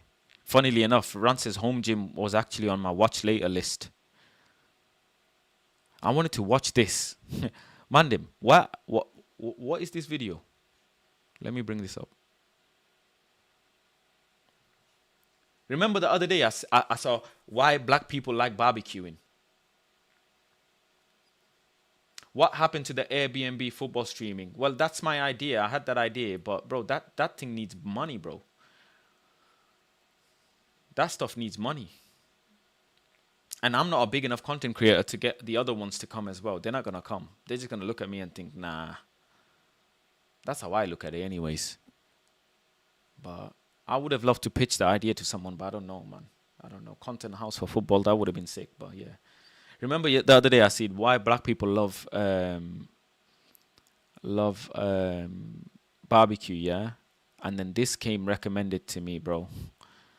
This got recommended to me. Look, why black folks love well done steak. So I thought, you know what? I'm going to watch you on stream with the Mandim. In the culinary world, the debate over steak doneness is almost as intense as the marbling in the beef itself. For decades, it's learning, innit? chefs and critics and celebrities have passionately defended their favorite level of doneness, drawing from their unique tapestry of personal experiences. Some critics can barely contain their disdain for well-done steaks, often comparing it to the highest of culinary offenses. The late Anthony Bourdain wrote in his memoirs that diners who ask for a well-done steak are answered with fillets that have been spit on. Yet, that man are spitting on steaks that are well done. So you man in the chat who get well done steaks, yeah? Oh my days, you man are getting steaks that are spat on. Is too quick to pass judgment. The preference for a well-done steak is not a culinary crime. In fact, many people genuinely savor the leather-like texture and flavor throughout a well-cooked steak. Ultimately, though, restaurants should embrace. I used to be a well-done guy, you know, until I tried like medium well. Then I went to medium. I've tried medium rare, but medium is my spot. Rance does not like well-done steak. He diverse starts taste flaming you from if you have rare aficionados to well-done devotees.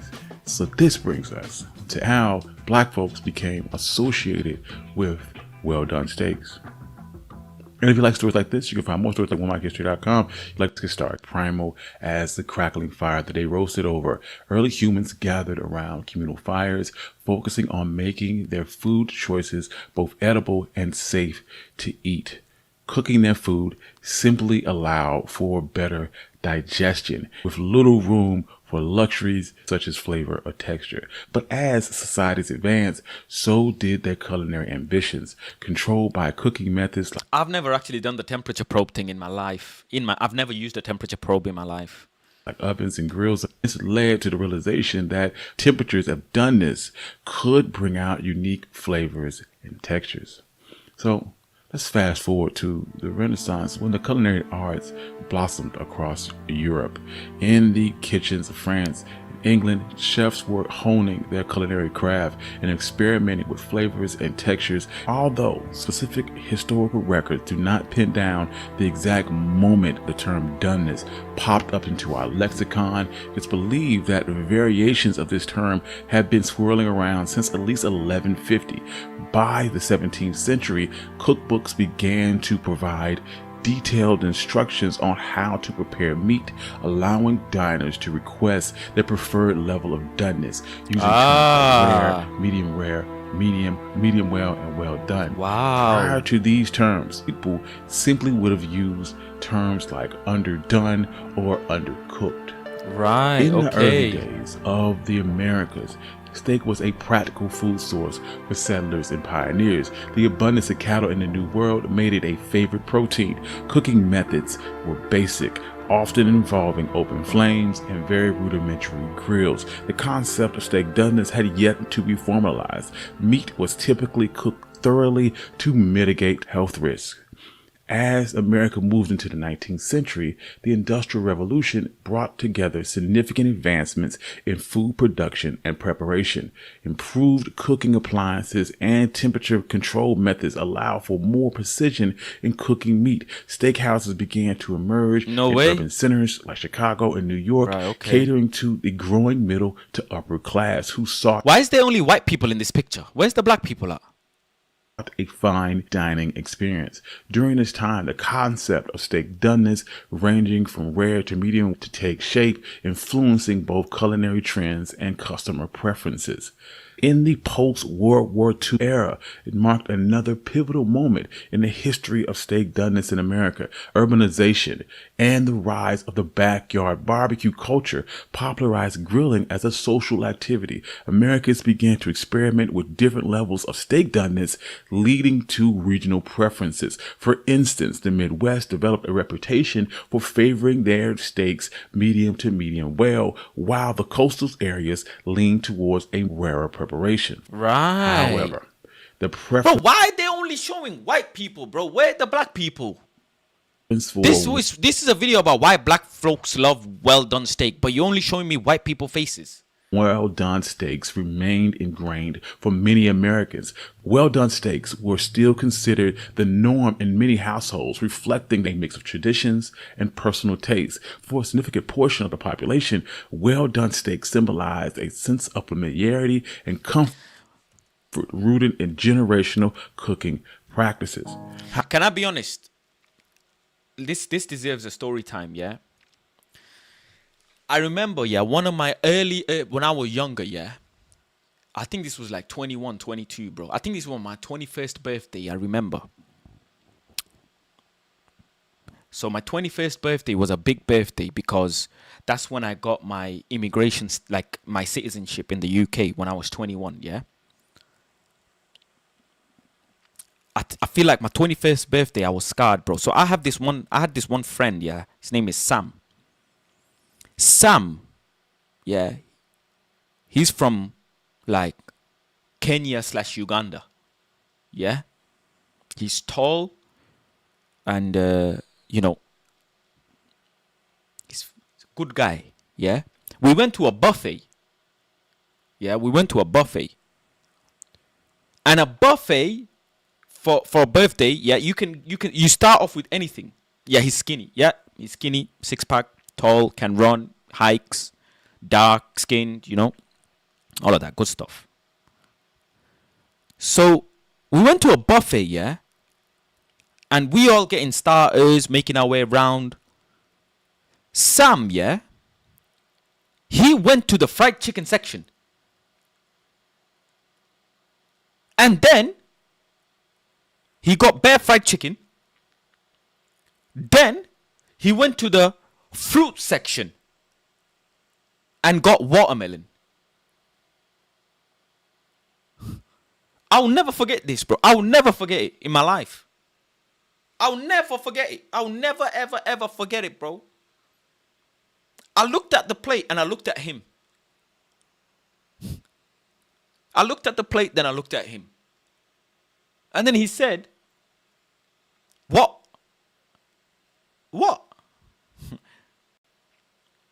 And I remember one of my other boys, he walked over, he looked at me, he looked at him, he looked at his plate, he looked at my plate.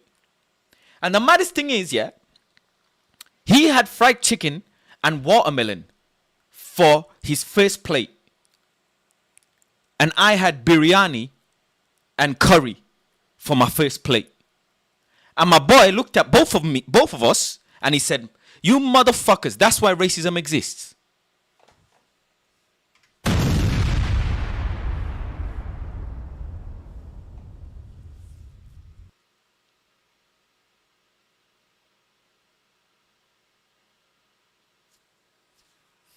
What do you want me to say? Because I looked at Sam weird, and Sam looked at me weird. He's thinking, why the fuck you got biryani and curry for your first plate? And I'm looking at him thinking, why the fuck you got fried chicken and watermelon for your first plate? And my boy looking at both of us thinking, why the fuck you man got this for your first plate? You fucking fucked or what? Get a poppadom, get some samosa, get some small starters, start off like a proper, but then this is what we know, innit? This is proper to us. You know what I'm saying? This is all we knew. You know, Sam knew what Sam knew. I knew what I knew.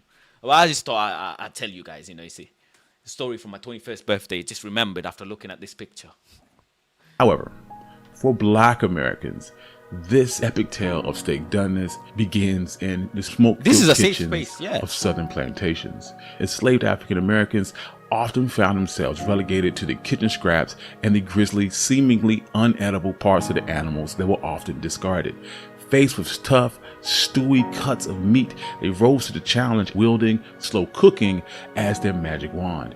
As smoky aromas filled the air, these forgotten pieces were transformed into tender, flavorful dishes, elevated. So the black people took the meat that the white people didn't want and made it more tastier.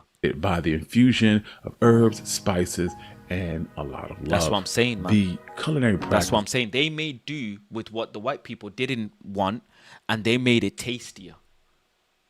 Among Black Americans, and oxtail now is a African fucking traditions, delicacy, adapted bro. and evolved throughout the harsh realities of enslavement. Enslaved Africans brought these traditions with them to the Americas, and they infused them with Southern cuisine. Forced to make do with lesser cuts of meat, they turned to slow cooking methods such as barbecuing and braising. These techniques brilliantly turn necessity into culinary innovation by rendering tougher cuts of meat tender. Listen, no matter how rich you are, man, if you can't cook, man. That's it. And delicious. That's Over it. time, this tradition of well-cooked meats, including steak, became a hallmark of Black kitchens. This preference likely evolved due to a mix of necessity and cultural adaptation. That's it, bro. You see real food, yeah? It's not about filling your belly. It's about filling your soul. It's about filling your heart. Gordon Ramsay can get fucked with that shouting shit, bro. I'm telling you right now, Gordon Ramsay can get fucked with all of that. I don't give a fuck, mate. Yeah?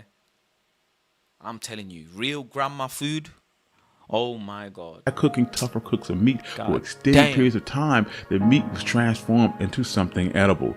Safety concerns also played a role during this time when foodborne illnesses were rampant and medical care was extremely limited. Thoroughly cooked meat, especially pork and poultry, was the only option. Safety measures further cemented the tradition of well-cooked meat in Black culinary. Because they didn't have access to medical care and anything as such, so they had to make sure their meat was properly cooked. Practices. Following emancipation, the culinary story took a new turn. Waves of African Americans surged from the rural South into bustling metropolis in the North and the West during the Great Migration. This mass movement spurred significant culinary exchange and adaptation, and access to a wider variety of foods, including better cuts of meat, providing opportunities for experimentation with different cooking methods and levels of doneness, leading to an evolution that established traditions while paying homage to their roots. Yet, well-cooked meat remained the norm. During the Jim Crow era, African Americans endured It says colored on the tree.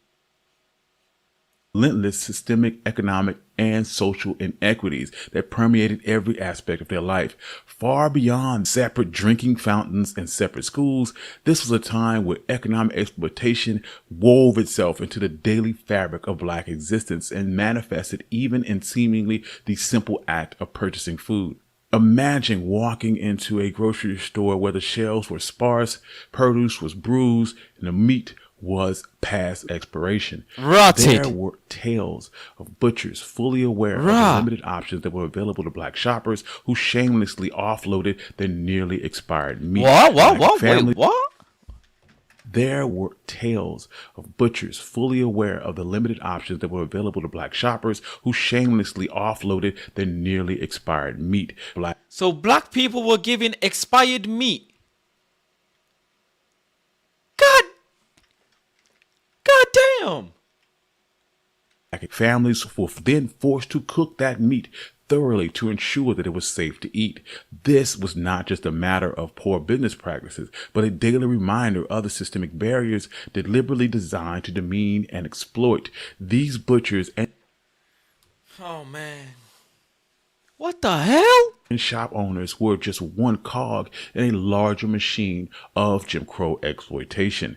Black communities during this time had extremely limited access to mainstream markets or resources. As a result, they often relied on local businesses within their own communities. Businesses themselves were entangled in a system intent on keeping Black people economically disadvantaged. The economic struggles of these small businesses made it difficult for them to then provide high quality goods, further entrenching this cycle Colored waiting room. Flick. Oh my of exploitation. days. In this harsh reality, it is very plausible that butchers and other food suppliers took advantage of Black customers. You know now, yeah?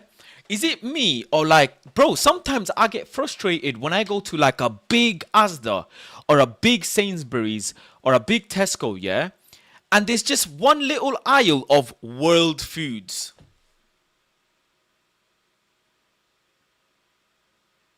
Huh?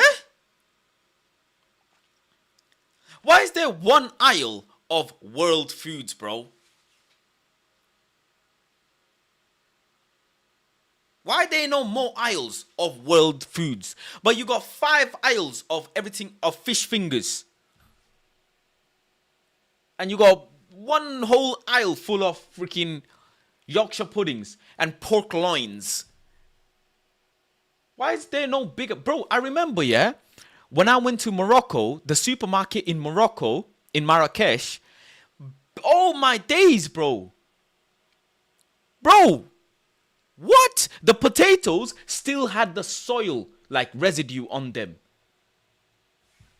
Bro, now I sometimes go to the African store, the Asian stores.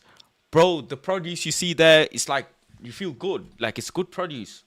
By selling them low quality, You think nearly Asda would do expired that? products. Such practices would fit seamlessly into the broader call it patterns ethnic aisle. of discrimination Nah, bro. and economic hell. exploitation that defined the era. While direct documentation of butchers specifically selling expired meats to Black customers is sparse, the collective memory, We cater to white trade only.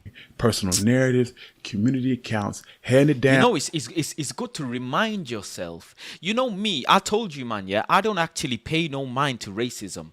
Like everybody majority people disagree with me. I don't treat racists like racists because I just can't be fucked. I can't be fucked like segregating them or having the energy to I just say, bro, if you're racist, I said this before a couple of days ago, remember on stream, you man remember, I said, bro, if you are racist, please reach out to me. I will cook for you and I will introduce you to my culture. I will then ask one of my boys who are different culture to cook for you and and feed you, because food is the way I can teach you about culture, bro. That's the only way I can teach you about my culture and different flavors. Do you know what I'm saying? That's it. I just can't be fucked with anyone racist, bro. I just can't be fucked, bro. I just, you man seen it on stream. Remember when I was on that monkey app and the guy said, oh, you look like you're from Oldham. Said, how do you know I look like I'm from Oldham or whatever? And then he said, oh, something about grooming gang or some shit. And I said, I just like laughed it off. Because you know me, I don't let racism register in my skin. I don't let it register in my skin. And you know, I spoke to this about my therapist. Did I? I think so. Because my family, my cousins, my family was racist to me for my skin color. Because I told you like a couple of days ago, remember? That I was born the darkest kid in my family, and my family didn't, my own cousins and that, they bullied me for my skin color. The kids in school bullied me for my skin color because in Asian community, being dark, Asians are more racist than probably whites, you know. So it's just I just grew up with it like that. Do you know what I'm saying? So now when I come across anything racist, I just be like I don't register it anymore. I've almost desensitized to it. I'm in a situation, I'm in a phase where I just want to give love, bro. You know, someone slaps you in one cheek, turn the other cheek. It's written in the Bible as well. So that's how I am, bro. I just like let them live with the sin. Let me live with the honor of you know, love and peace. That's it, bro. That. So this is just, it's important to remind yourself how people were treated. Like, this is through sad. generations, paint a compelling picture of these injustices. Of course you've got undercover racists, bro. Of course you got undercover bias, racists, all sorts. I've learned all of this stuff when I used to work in the corporate world. You know, people not giving you a job, no matter how qualified you are, because you have a beard. And I'm gonna tell you a real story. You know, I've experienced so much life. I've shared so much stories with you, man, over this course of 23 days. Yeah, let me tell you a real life story. My best friend, he lives in South Korea now. Yeah, he's doing his linking up with venture capitalists to do like work on energy. He's an aeronautical engineer, PhD qualified, yeah? Certified person. My best friend. In college, he had over, 7 or 8 A-levels. The guy was on the local newspaper. I think he was on national newspaper as well. He was taking classes in college as a substitute teacher whilst being a student. This guy defied like knowledge to another level, bro. In college, you can only study 3 A-levels, but he challenged the college saying, I will fund and study myself and pass the A-levels. And he did. He did over 7 A-levels, bro. Right. He applied for Cambridge University, yeah? I went to the interview, not the physical interview, but I went with him. His mother paid for me and him to stay in a hotel because he was going alone. And obviously me and him, we went to school together. And it started off basically, mine and his friendship started off almost on a beef thing. When I was in school, I came from Bangladesh and I was the smartest kid in school. Because back home, your maths and science is much higher than what you learn here in year 7. So when I came here in year 8, I was already studying their syllabus whilst I was in year 5. So these men are like, you know, chicken change to me. So I used to get bare girls in school. You know, I was doing everybody's homework. I was smart. I was doing well. This brother comes in. Yeah, his name, we'll call him H. He comes in. Bro, this guy's smarter than me. He taking all the girl. All the girl love him. All the teachers love him. I'm pissed. Eventually, we start beefing. I started becoming jealous. But eventually, he becomes my best friend. That's how majority of your best friends, you know, friendships happen, innit? So anyways, we go college. He goes to the same college as me. I start fucking about in college, whatever. He starts knuckling down. Bro, he wants to go to Cambridge to study aeronautical engineering, yeah? His mum pays for me and him to go together, stay at a hotel, go do the interview. I'll go there, everything cool. I've seen it. We come back a couple days later or whatever. Cambridge, he applied for a scholarship, yeah? Cambridge emails back saying, no. Failed. We are bamboozled. Like, he was telling me on the phone, like, how? The reason that they gave is that during the interview, he was not making enough eye contact with the interviewer. I was like, but doesn't even make sense, bro. You're so overly qualified. A week or 2 later, this is real. A report comes out in national news that the majority of students getting taken into Cambridge are white.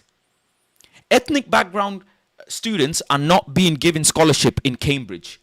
Guess what? No word of a fucking lie. He lives in South Korea. I'll get him to voice note and tell you the story as well.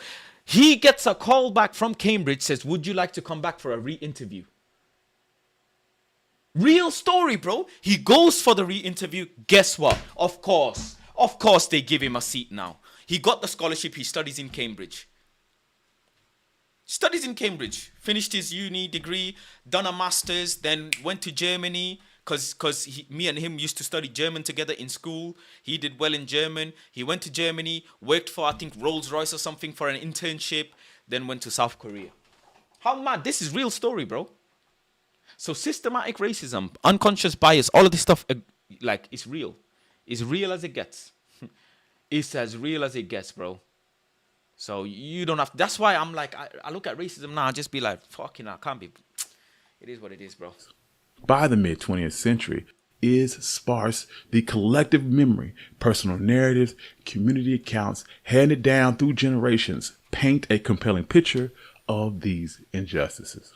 By the mid 20th century, an unstoppable wave swept through America, irrevocably changing the fabric of society. The civil rights movement not only fought for justice, but it also ignited a vibrant sense of pride and connection within the African American community. Jobs for all, a decent pay now, voting rights. Man, these people fought for us to have freedom, you know. Deep what I'm saying. All of these people all across the world who fought racism back then, they fought for our freedom, you know. Community. This new vigor infused every part of life, especially in the kitchen, where African American chefs and cooks began to receive recognition that they so long deserved. Their culinary talents illuminated the rich and diverse culinary heritage that had long been overlooked. Amidst this culinary tapestry, one tradition unfurled like a banner, and this was a preference for well-done steaks. Today, across America, choices about how to cook steak reflect more than just personal preferences. And as we stated, they are intertwined with traditions and family histories. And while many cherish their steaks well done as a preference rooted in earlier generations and often linked to safety concerns and cooking methods passed down from families, in the broader landscape of the this middle one is perfect for me, I'll be honest. American steak preferences, we find that I used to have my steak like this on the left.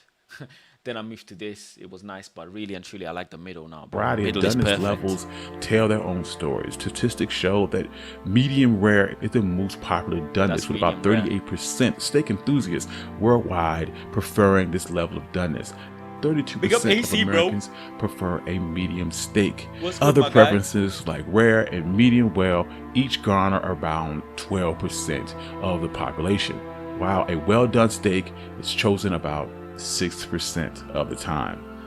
However, within the African American community, a unique pattern emerges around the medium well steaks at 37%, a preference that is a bit different from the overall trend. Then, close behind that is medium and well done steaks, who are also popular in the African American community at 28 and 25% respectively. So it seems that African Americans still have a very high preference for a well-done steak.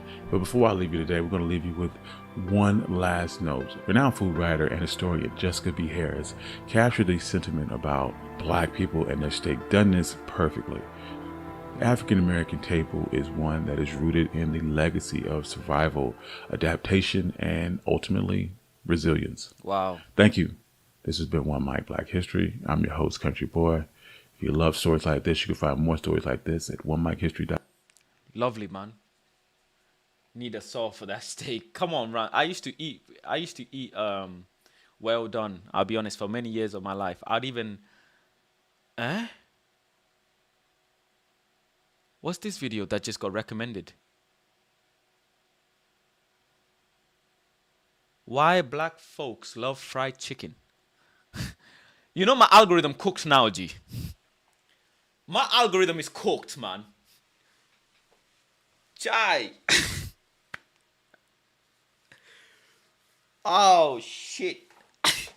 I went from watching South Korean food to Asian biryani competitions, and now I'm learning about why Black people love well done steak and fried chicken and barbecue. This has been a journey, man. Them. Faz, you have to pattern the watch and search history. Bro, I just watch YouTube. I'm a kid, man. I just like watching YouTube videos, bro. But this teaching me about history. We should learn history, no? Why black What does folks fried love? chicken have to do with race? Don't white people like fried chicken? And what's so offensive about fried chicken? Well, today we're going to talk about the history of African Americans and fried chicken. And if you like stories like this, you can find more stories like this. This is good, huh? So on my description below, let's get started. The concept of fried chicken goes all the way back to ancient Rome. A Roman cookbook named the Abacus was the first to suggest the recipe of fried chicken. However, it was the Moors who truly developed and refined the art of frying chicken in the Mediterranean. Traditional fried chicken as we know it has its origins in two distinct cultures, Scottish and West African. The Scots were the first to introduce the idea of frying chicken, which was quite different from it. The Scots were the first to introduce the idea of frying chicken. No way. W Scotland. Scotland started fried chicken. I never knew that. Which was quite different from the usual European cooking methods of baking and broiling. There was evidence that the Scots had been deep frying poultry in fat since the Middle Ages. An interesting piece of evidence from 1773 diary of the writer James Boswell wrote about a dinner he had in the Isle of Skye, which included fried chicken. One of the very first known written recipes of fried chicken Nashville fried chicken. Nah, I like Ohio's. That's my place in Manchester. Ohio's fried chicken. I'ma do all of these reviews when I finish my fast. comes in a British cookbook. You man better start freaking rassing up the super chat so I can afford to eat out, bro. Or else man just gonna eat inside. Book entitled The Art of Cookery, made plain and easy by Hannah Glass in 1747. The recipe loved by both British and the American colonies. In the recipe calls to cut 2 pieces of chicken into quarters, lay them in vinegar for 2 to 4 hours with salt, pepper, a bay leaf, and cloves of garlic in very thick batter. First with a half a pint of wine and flour, then 2 egg yolks, melt a little butter, grated oregano, some chopped parsley, beat very well, dip your fowls in the batter and fry them up in a good deal of hog lard. Hog lard. What's hog lard, man? Them? Hog is pig, innit? So it's pig fat. They used to fry chicken in pig fat. Wow, it was Scottish immigrants who first introduced fried chicken to the United States. No They were way. definitely not the ones that popularized it. That was done by Western That's Africans. okra, isn't it? During that time period, Western Africans were very familiar with cooking chicken, and they usually used a braising technique. However, once in America, enslaved Africans used their culinary traditions to introduce the concepts of seasoning and spices and imbued the flavor and zest into an otherwise mundane dish. See, at the time, the Scots weren't putting any seasoning in their fried chicken. Oh. Upon arrival, enslaved people found themselves in an alien landscape amidst an unfamiliar food and culinary norms. Nonetheless, they were expected to utilize the ingredients that were accessible to them while continuing to draw on their deep culinary traditions. African culinary habits bustling featured poultry and fowl. That's courgette. Oh, it looked like okra for a minute. This is racism 101. Why is it racism 101? And chicken played a significant role, making this an easily adaptable ingredient when they reached the New World. Their culinary skill and ingenious improvisation of the enslaved people played a huge role in the growth and popularity of fried chicken. They combined their African cooking techniques with already available ingredients in America to create something completely different. For example, West African cultures use palm oil most often for frying foods. However, in America, enslaved Africans had to switch to using lard or pig fat or fat of other animals to fry chicken. This was because those ingredients were more readily available and less expensive. Chickens also played a significant part in the lives of enslaved people. Chickens were amongst the few animals that enslaved people were permitted to keep and care for, and they became They were permitted, you know. They needed permission to keep chickens. key part of their meals. Raising chickens was manageable and presented enslaved people with an opportunity to express some level of independence. Chickens also had economic importance because sometimes enslaved people were allowed to trade or sell their surplus eggs and meat for other goods. However, if a chicken fell sick or died, enslaved people were forced to eat it to avoid wasting the food. Therefore, they came up with the idea of cleaning and seasoning the meat, then frying it in hot oil. During slavery, fried chicken was a luxury reserved for special occasion. Although the recipe is extremely simple, preparing it took a lot of time, effort. Not everyone had access to the right kitchen tools or even the access to available poultry. Still, as more and more people tasted fried chicken, it began to disseminate across the South, and by the end of the Civil War, the connection between African Americans and fried chicken was already firmly established. In the period following the Civil War, mass-produced fried chicken and inexpensive oils became readily available. However, during the same time period, racial laws restricted employment opportunities for African Americans, particularly women. So they resorted to selling their homemade fried chicken, often considered Sunday meal, to travelers. This economic strategy helped propagate Southern railways and therefore solidified fried chicken as a Southern staple and a nationwide symbol. The best example of this took place in Gordonville, Virginia. Despite this small town of only 900 residents, Gordonville, Virginia was an important stop for two major railroad lines. During that time period, trains did not have dining cars, so passengers had to figure out how to feed themselves, and some would pack their own food, while others chose to purchase meals during their trip.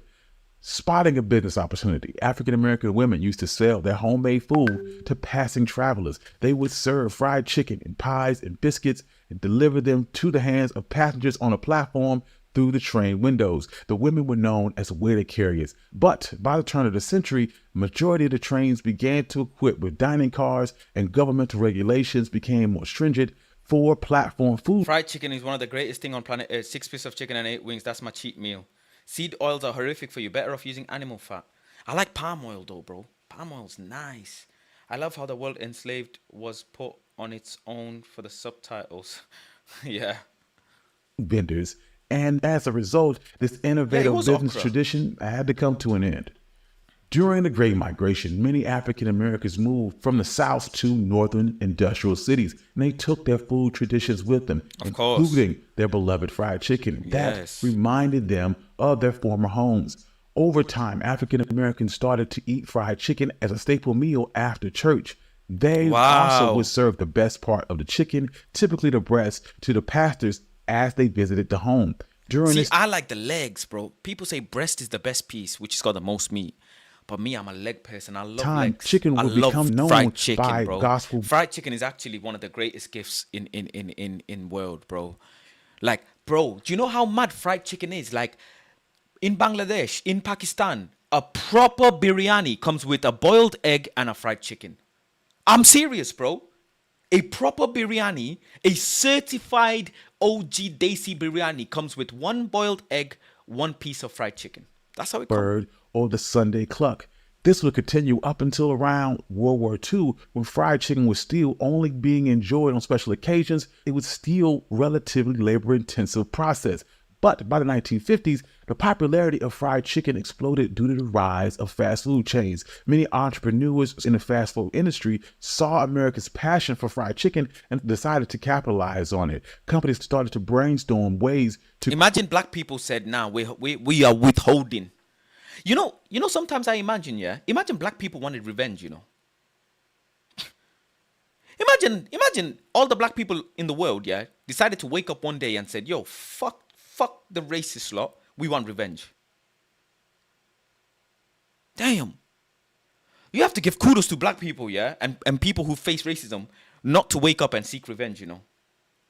Quickly cook up a massive amount of fried chicken and serve them fresh to their customers. It was during this time period that fried chicken went from being a national American dish. Fast chicken legs are peasant food. I need the thighs. Man, I like chicken leg, bro. I don't know why. Because the bone marrow, innit? However, it was also during this time period, during the Jim Crow era, where racial stereotypes between African Americans were closely tied to fried chicken, asserting black folks as poultry thieves and ravenous eaters of fried chicken. This portrayal cast African Americans as inherently savage and unintelligent, as predatory, lustful beings who exhibited primal, uncontrollable affection for food, particularly fried chicken. Look, In oh my 1915, the days. film The Birth of a Nation popularized the trope of African Americans as chicken thieves, painting them as dim-witted and lazy. In one scene, elected Man black said officials dim-witted were and lazy. seen swigging from whiskey bottles and putting their bare feet on tables, while another man is seen ravenously gnawing on a chicken bone. Such imagery permeated deep into the 19th century, and these Drumsticks. I stereotypes like drumsticks, continuously man. showed in various types of movies and media and TV shows and advertisements. These often showed African Americans indulging in specific types of foods like fried chicken and watermelon. This was propagated to the point to insinuate that African Americans were less intelligent and highlighted white society's perceived cultural and racial superiority. This stereotype was Watermelon. Man, them. I just spoke about my boy Sam. What the hell?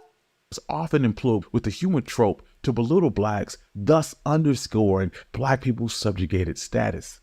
In today's world, the stereotype persists, and the media plays a Coon significant chicken role in. in establishing and perpetuating and amplifying these stereotypes. From racist depiction I choose not to discriminate against any part, chicken part. Honestly, I care about the taste. The taste is say, bro, I love chicken neck, chicken breast, thigh, back, ass, legs, feet, everything. Anything to do with the chicken, bro, I will eat. I'll eat the whole chicken, bro. I love chicken neck. I love chicken neck. How can you not like the neck? minstrel shows to negative Bro, I can put a whole chicken neck, I can put the whole neck inside of my mouth, swivel it, swirl it, bite it, chew it, get everything out. portrayals and modern advertisements, media contributed significantly towards the racial myth-making of fried chicken, even as attempts to counter these negative stereotypes in contemporary media. Old tropes occasionally resurface and underline the persistence and cultural baggage that fried chicken seems to carry. In 2010, a Kentucky Fried Chicken commercial in Australia depicted a white person calming down a rowdy crowd of black people with fried chicken. While the ad was labeled as racist, it's also seen as an example of exactly how these stereotypes continue to spread. It forced KFC to apologize publicly and pull the ad. However, You know, these companies that make these ads, yeah, they know what they're doing, you know. You know, Balenciaga, when they made that ad, there's so many companies that have made mad ads, you know, and they pull it. They know what they're doing when they make the ad, bro. Like, what the fuck? You know what you're doing. despite these stereotypes propagating in the media, many African American chefs and food writers have made efforts to attempt to reclaim the narrative and highlight the historical and cultural significance of fried chicken. They continue to elevate Southern traditional meals, including fried chicken, to the realm of gourmet cuisine. And the success of Black-owned businesses shows that African American entrepreneurs can succeed despite these stereotypes. Strides are being taken to dismantle these I stereotypes. love all of the. Oh my god. Oh my. I can't. 6 more days. 6 more days. But the work is ongoing. As historian Michael You see this bit of the chicken, this bit here, the bony bit. When you chew it, bro, suck the juices. Oh my Tweedy god. points out, fried chicken is a soul food classic, but it's not the whole of African Americans' culinary heritage. Bro, on my deathbed, if I can have one last meal, I'm having beef biryani. Yeah. The best beef biryani, like 5 kilos of it, and about 2 whole chickens fried. Yeah. 1 Nando's, boiled eggs, and for drink I'll have Mountain Dew, bro. Mountain Dew. That's my death wish meal, bro. Nonetheless, fried chicken continues to remain a staple in many African American gatherings and celebrations, and resembling resilience, resourcefulness, and culinary creativity amidst a history fraught with hardship and repression. Damn.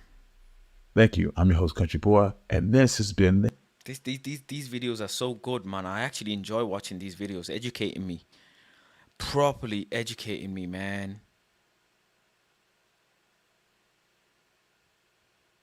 Properly educating me, you know. Because I actually don't know my history. I don't know any history. Because I don't be watching history like that. You get what I'm saying? Like, do you like pizza? Pizza, I'll have it. Like, I wouldn't go I wouldn't say, oh, I fancy pizza today. I've never fancied pizza. I've never fancied fish and chips. I've never fancied pasta.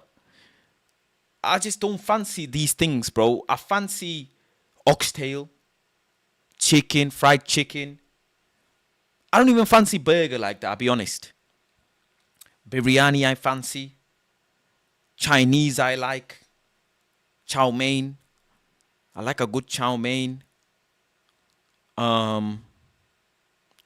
When you don't have so much food, yeah, you start like sifting through the food. Like I'm not really a big like. I like a pizza. Don't get me wrong, but I don't really like bother about a pizza like that. You know what I'm saying? Oh, hey, big up to Dan, man. Member for 35 months. You know, oh my days. Member for 35 months. You know, Dan is the longest member on the channel. I think there's 2 or 3 people that have been the longest member on the channel, and Dan is one of them. Big up to Dan, man. Hope you're well, bro. Hope you're well, my guy. Hope you're blessed. You know me and the members as well. The people who are members. I've told you a lot before. I have a members only group chat. I've said this before. I want to go on holiday, a lads' holiday with the people who watch my YouTube. I actually want to make it happen. I actually want to make it happen, bro. That would be class. Imagine all of us go on holiday together, bro. That would just be mad, bro. Do you know what I'm saying? That would just be, that might not end well. Why? Where are we going? I like Marrakesh. It's nice. I could cook for everyone. Do you know what I'm saying? I like Dominican Republic. You know, Dominican Republic is nice. Do you know what I'm saying? We get a big fuck off villa. Yeah. In Marrakesh anyways, the villas come with a chef and a cleaner anyways. Man said we all be on water diets. Everybody wake up, yeah? Everybody wake up 7 a.m. We go in for a run. We come back. We all have breakfast together. Then we go do an activity, or maybe we play like foot golf in the or something, or we play water volleyball or something. Then we get ready. Then we go out for the day. Do you know what I'm saying? Or we go on a run in the morning, come back, gym. Then we have breakfast. Then we play foot golf or whatever. Chill. Then we go out, you know, activity. We might do quad biking. We might do horse riding. You know what I'm saying? I love riding horses. I love riding horses, bro. We might go do some activities, come back. You know what I'm saying? Faz, you paying for the tickets? Yeah, once you man send the super chats, that's when I'm gonna. I'd have to be a big time freaking YouTuber, bro. I'd have to be Ranson Saeed's level to be able to fund that. That would be sick if I could fund that for all of the early, like the top 10 members, the people who've been top 10 members of the channel. Fly them all out. Fly them all out. Man says, say Jim Ratcliffe. Faz, how do you deal with rejection? You got rejected for a reason, innit? Great question. You got rejected for a reason. Whether that be your fault or not your fault. But the only way you can kind of move on from rejection is by just taking accountability. Like maybe 1, God didn't want this for me. And 2, I was just not good enough. Simple. Don't even think like, oh, the other person doesn't want me, or the job doesn't want me, or whatever. Just think God did not want this for you. That's it. God didn't want this for you, or 2, you may not be good enough. And go and get better, become a better person. You know, upgrade, do better. Be smarter, be sharper, be fitter. Work on yourself, outside and inside. And that's how you deal with rejection. And pray. Pray, man. God probably protected you from something. Do you know what I'm saying? God probably protected you from something. And that's how you deal with rejection. And I always tell people, bro, rejection is good. You should seek rejection. It's good. It is good. It teaches you a level of tolerance. It teaches you a level of tolerance, bro. Because if you're not used to getting rejected, especially as a man, whether that be from women, job, whatever, in life, if you're not used to getting rejected, you're just going to be a soft, fragile man all your life. By the way, judging by the recently holiday might be in Agadir, yeah. Bro, you know relationships are so hard, yeah? Like, women think men are so hard, men think women are so hard. So I was telling the group chat, I was like, bro, LGBTQ has a plus in the end. Is it because it's plus, as in like there's plus more benefits? Like if a man, like if men can only talk to men, yeah, like with minimal conversation, a man understands a man with minimal conversation. Imagine a man talking to a woman, yeah, it's long. Woman thinks he's not understanding. He thinks she's not understanding, bro. Like, do you know what I'm saying, bro? I wonder if the man them that are gay in gay relationships, I wonder how their relationships are. I wonder if they have less arguments and just more enjoyment. I don't know. I don't know. That's what we were talking about in the group chat. You know, the members only group chat is funny, bro. It is one of a kind. It is one of a kind. You know what I'm saying? Like, I'd love to sit and speak to a man that is gay in a gay relationship and find out if it is actually LGBTQ and plus in the end. You know what I'm saying?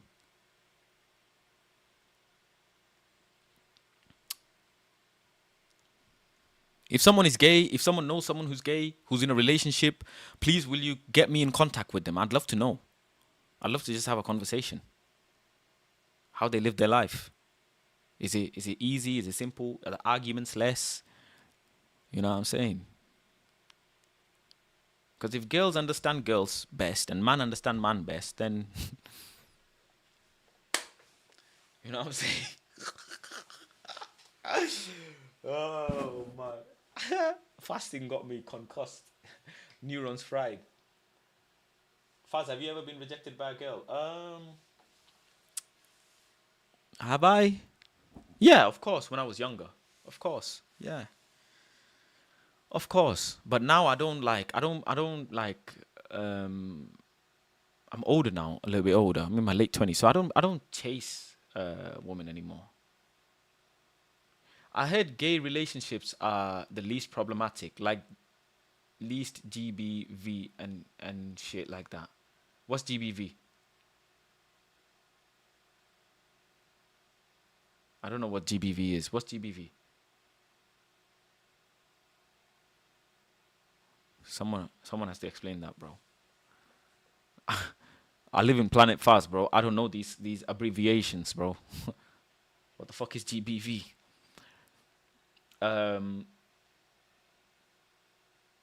Gender-based violence. What's gender-based violence? Bro, I don't know what the hell is gender-based violence? Violence is violence. What the hell is gender-based? If you slap someone, you slap someone. I see my mom and dad fight. I didn't think it was gender-related. They were just arguing and they just fought. One violent to the other and then the other violent to the other. That's what I grew up seeing. I didn't know that there was gender-related violence. Bro, you see me? I do not be online as much as you man think, bro. I don't know all of this stuff, bro. Gender-based violence. This, that, the other. I don't pay no mind, bro, to all of this stuff. I do not pay no mind. I'll be keeping myself to myself. I want to watch this video. You know, Joey Diaz, yeah? I actually really enjoyed Joey Diaz clips, and I wanted to watch this with you, man. For you young G's. Faz, how do you stop chasing women? Great question. Look, the reason why you're chasing women is... How old are you, Sim? How old are you? Let me guess, below 25? 17. Yo, bro, chase them. Chase, bro, run. What the fuck, bro, run. Nah, I'm joking. Don't chase. You know, some people are born lucky. Yeah, some people are born with the lottery. Yeah, some people are born millionaires. They don't have to work a lot. Some people are born 6'7". You know, they have to go minimal gym and they bolo, right? At your age, 17, you are naturally gonna be around. You're naturally gonna be around mandem that are on that energy, right? So it's gonna be hard for you. It's gonna be hard for you because you are in that environment. Very, very few 17-year-olds are gonna not do what their friends do. Very few. Very, very few. You know, when I was 17, I wanted to do what my friends did. You know, that's just how your brain works, which is cool. But you gotta understand, yeah, Sim, is you're not gonna be 17 all your life. One day you're gonna be 27, then you're gonna be 37. And what you're gonna do now is something that is going to affect you later in life. Good or bad. Yeah, good or bad. I've been in very bad situations that I'm very thankful that I didn't get into more trouble or more shit, you know. God willing. You know, let's say you're chasing a girl, yeah, you're 17, 18, you're messing around, you're fooling around, you know, things happen and the girl ends up pregnant. What are you gonna do? One thing leads to another. This is real life advice. This stuff happens. You know what I mean? You're at an age where you need to focus on learning. You're not gonna learn like being education system. You're gonna learn all your life, but you're not gonna be in education system all your life, right?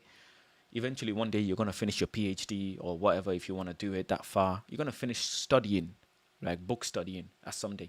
For the time being, just concentrate on education, and it's real, bro. That is. You know, when people say focus on studies, that is a real advice. Now I'm 29 and I realize focus on studies is a real advice.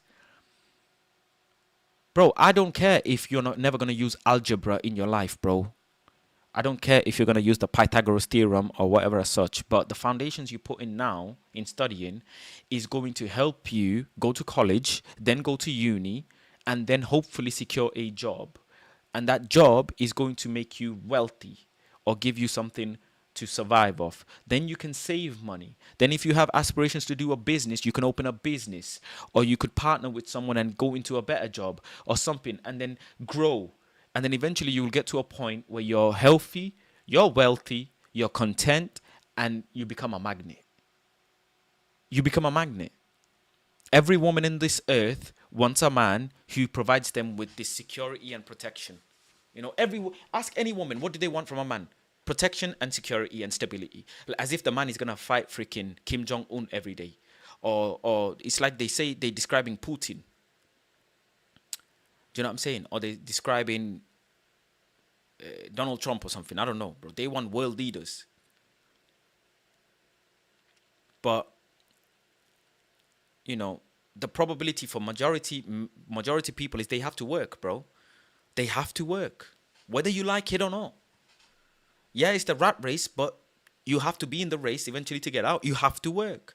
Unless you are lucky and you have somehow to be able to not pay rent, not pay phone bill, not have no bills, and you can live a la-la life of trying to chase your dreams while you're broke, then cool. But that ain't the story for majority human beings, bro. That ain't.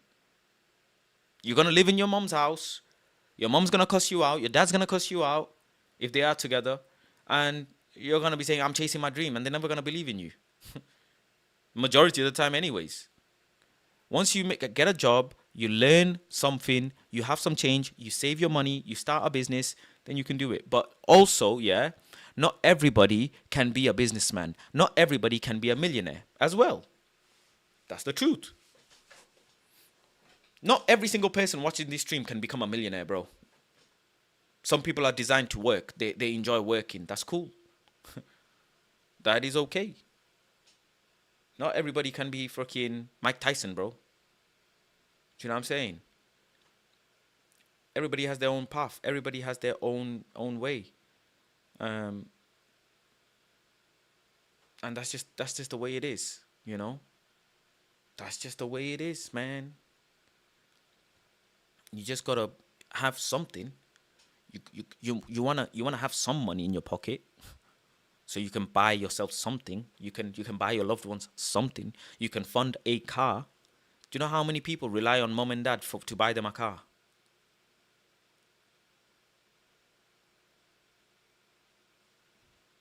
Anyone can do it, but everybody can't. It's just how life works, bro. Anybody could have been a Mike Tyson, but not everybody is Mike Tyson. Not everybody is Cristiano Ronaldo.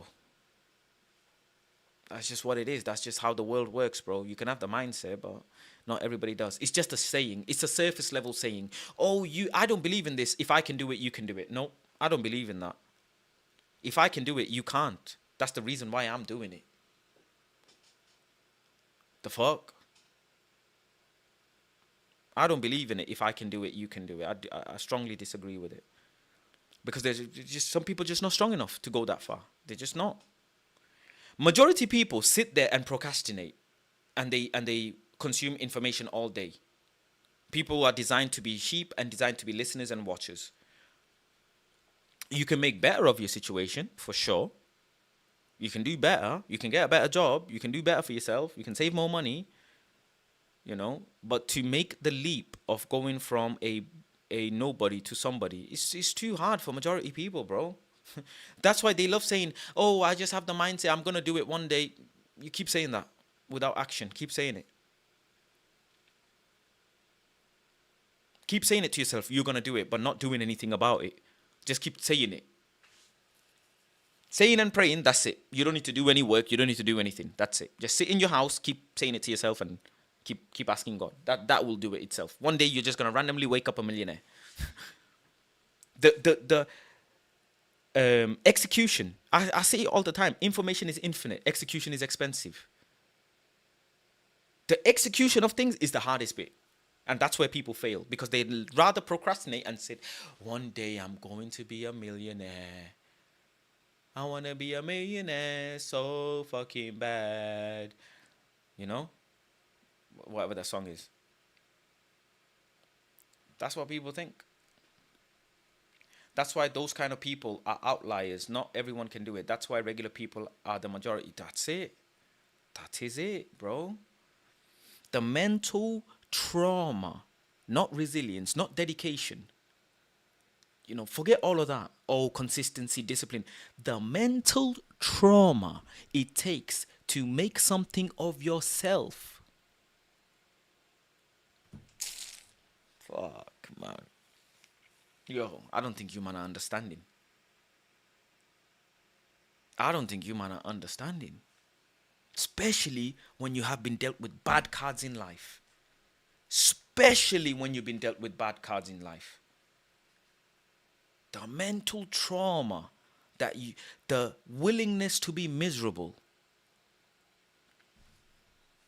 You man think everything is sunshine and rainbows, innit? Sunshine and rainbows.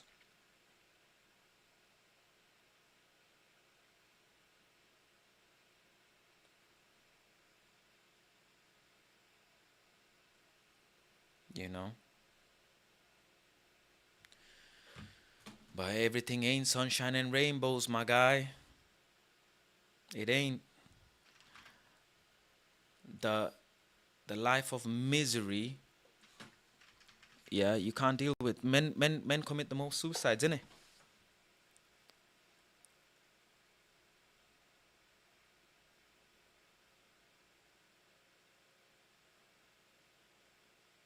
Men commit the most suicides, bro.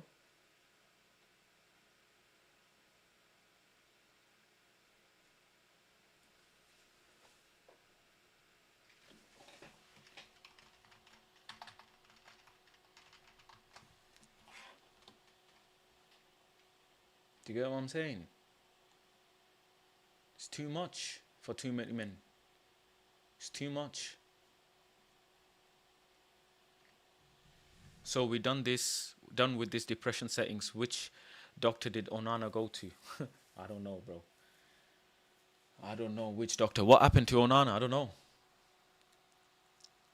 It's because majority of the people are comfortable just getting by, but others want more. Very few want more, and wanting more is not enough. Everybody wants something, bro. Wanting is fuck all. He's suddenly recovered from his injury. God knows, bro. I don't actually know, and I don't actually care. I want Man United to buy a new goalkeeper, if and when they buy it. Let's see. If we start the season with him, it's just a disgrace. If we start the season with him and Rasmus Højlund in the starting lineup, it's just a disgrace. It's just an absolute disgrace. There's literally more regular to poor people than there is rich, like million times over. Yeah. There's pressure of being a man are hard. Some men can't handle it and take the easy way out. Yeah. Do you know how many men just work and have never actually expressed their hobbies? What would you like? What would you like? How often does a man get asked, "What would you like to eat today?"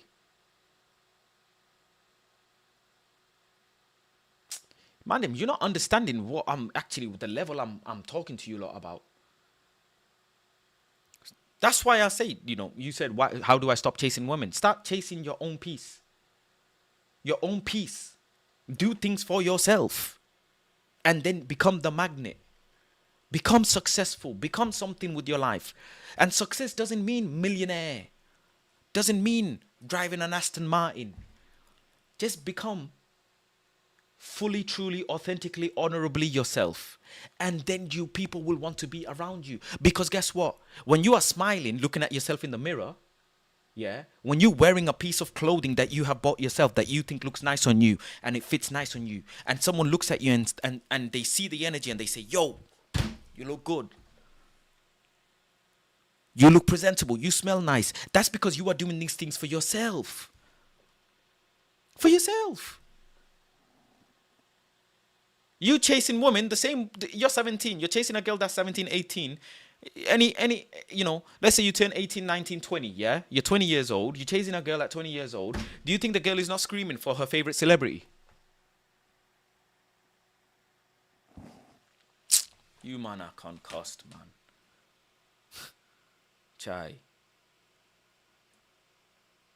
People are visual, visual. I said this before. People fall in love. People do a lot of things visually.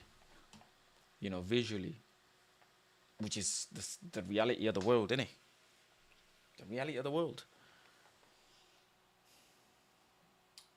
I'm 28 and I've been trying to lose weight since I was 15. Well, you're failing miserably. Because you've been trying to lose weight for 13 years. And if you're in this chat at 28 years old saying that you've been trying for 13 years and failing, you've not even done nothing. But anyways, let's keep reading. Because why the fuck have you tried for 13 years and you're in the chat for saying that you've been trying? Okay. I've dropped massive amounts from 170 to 110. How tall are you? And later from 191 to 127 in 8 months. I've done that 6 or 7 times.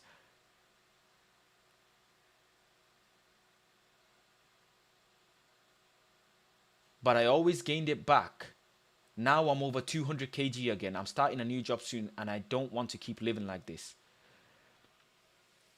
Well, look, firstly, thank God that he brought you to this stream.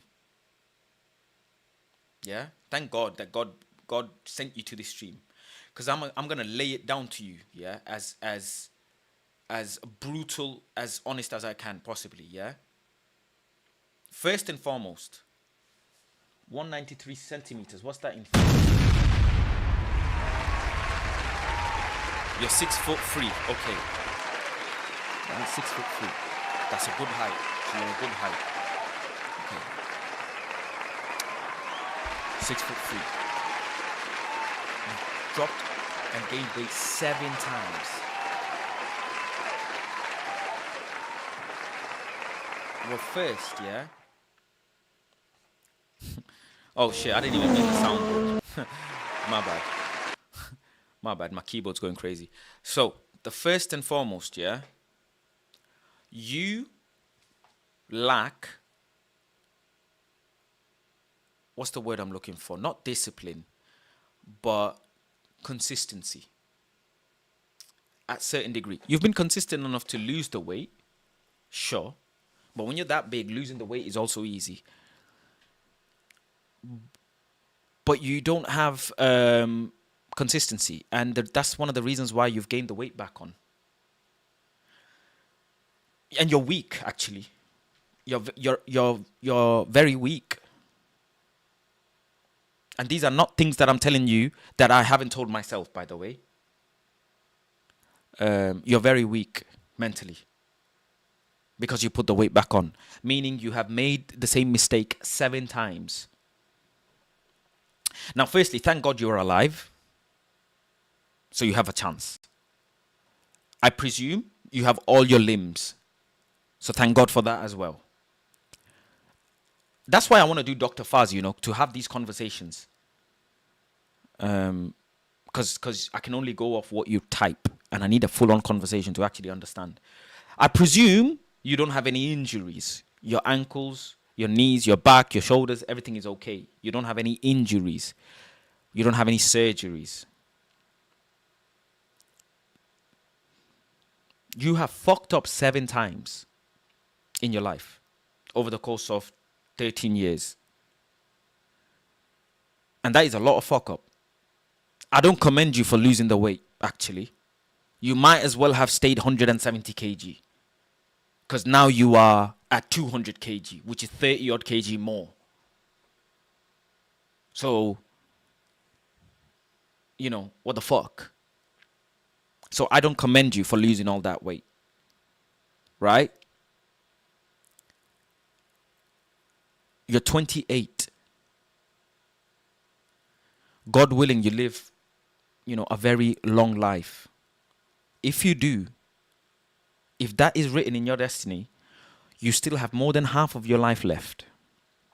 Now, thank God that you realized and you came to this stream asking for advice at 28 and not 48 or 58. Thank God you realize you don't want to live like this. Cool. Where do you live, by the way, and what is it you do? What is it you do?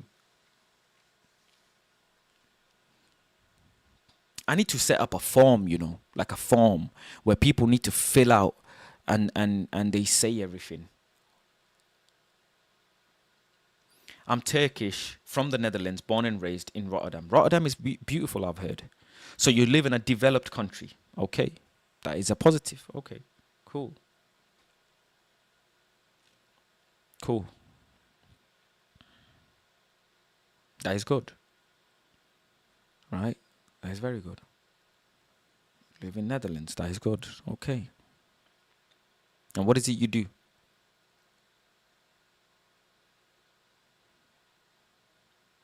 Big up Halimi, man. Well done to you. But it's not a weight loss journey. It's a mental sharpening journey. It's not just about the weight. I keep telling people. I teach maths in college, okay? Great. Cool. Have you started your fitness journey and to change yourself? Or have you not started yet? 200 kgs is a lot of weight. Is a lot of weight. Your legs are carrying 200 kgs every day. Okay, so you're eating. Right. Right. You leg press 720 kg. Wow. 720 kg. Okay. That's a lot of weight. That's too much weight almost. That's too much weight. What size t-shirt do you wear? 5XL, 6XL? What's your waist? 5XL. What's your waist? Circumference.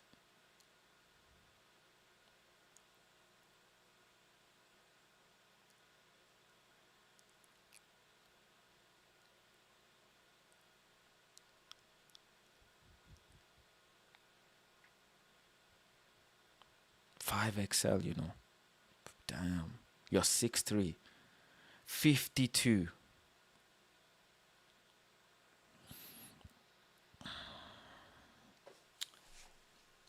Be thankful you ain't got... Have you got diabetes or anything? What do you eat? Talk me through. You say your food, yeah? What is the issue with your food?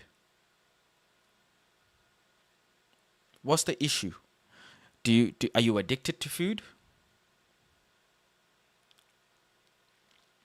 Is it that you're addicted? Is there sugar? Are you addicted to sugar? Eating, man. I eat continuously. What do you eat though? What are you eating? Tell me your week of eating. What do you eat during the week? Turkish food, sugary stuff, okay? Yeah, but Turkish has nice food. Turkey has very nice food, healthy food. Do you eat a lot of takeaways? Is it junk food? Do you order out a lot? What is your food bill a month? And what does the food bill consist of? Break it down for me. You eat 5 to 6 Turkish pizzas, 4 to 5 donuts. Okay, cool. What, per day in one sitting? Okay, yeah, okay. All right, okay. Is ordering DoorDash a waste of money? In moderation, it's okay. But if you're ordering it regular, then yes, it is. 2-3 times a day. Sugary drinks, okay. Right, okay. Look, I want to advise you, but you have failed 7 times. You have failed 7 times.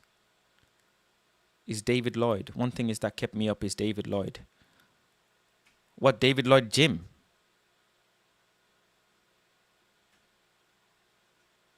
David Lloyd, the gym. Yeah. We got David Lloyd in the UK, yeah. Yeah. Are you willing?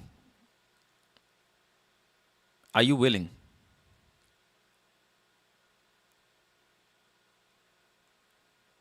Are you willing to change? How badly do you want to change, actually? How badly? Are you married? Are you married? Do you have a girlfriend? Who do you live with? Do you live alone? Or do you live with people? No man, no woman is attracted to me. Good. I live with your grandmother. Okay. I'm glad no woman is attracted to you. You should be glad too. Because ain't no woman deserves to put up with someone like you, bro. A 200 kg fat fuck. You're 6'3". You're 28 years old. You're in your prime. Send me a picture of you on my Instagram. Planet_Faz. And I'm not going to bring it up on stream. Let me actually see how you look. Planet_Faz. Send me a picture. I won't bring it up on stream. Let's see.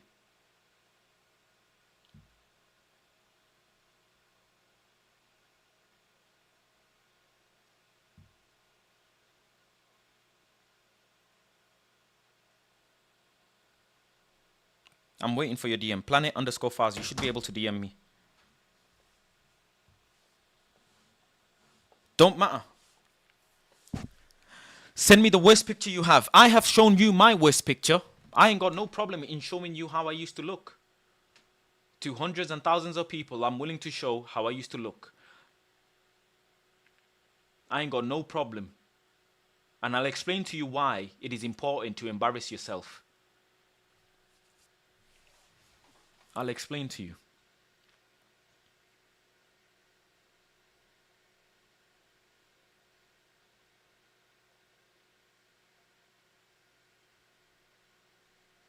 You ain't got nothing to lose at this point. You do not have fucking nothing to lose. You should be open to all the embarrassment. There you go. That's me. I ain't got no fucking problem in accepting how I was. I ain't got no problem.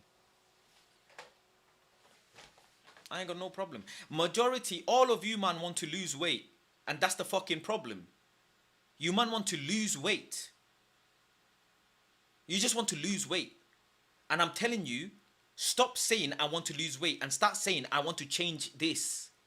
This is the reason why you are fat. This is the reason why you are unhealthy. This is the reason why you give in, why you indulge, why you fucking have weak decision making. This, it is not this. It is this. Stop saying I want to lose weight. Stop typing that shit. Start telling yourself I want to change my brain. I want to change the way I think. The fuck?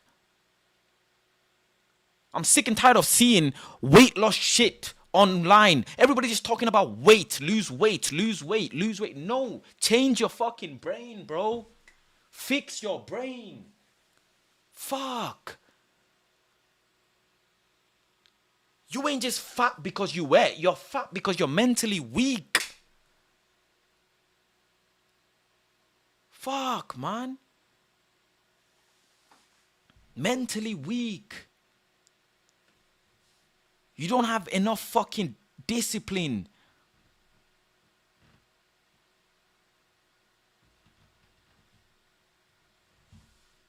Yeah, send planet_fast. Send it. Whoever wants to send it, send it. I'm going to go make myself a cup of tea. And then I'm going to come up. So it's going to take me 5 minutes. Yeah, take one. No problem. Take one. No problem. Take it with your top off, with boxers on, whatever. I don't mind. Don't worry about it. Just send it to me. Planet_fast is my Instagram. And I'm going to bring it up. And I'm going to tell you lot some realness. Let me go make my cup of tea and then I'll come back. Give me 1 minute.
I got no DMs.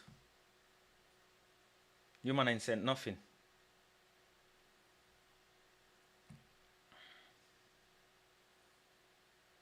Nope, nothing.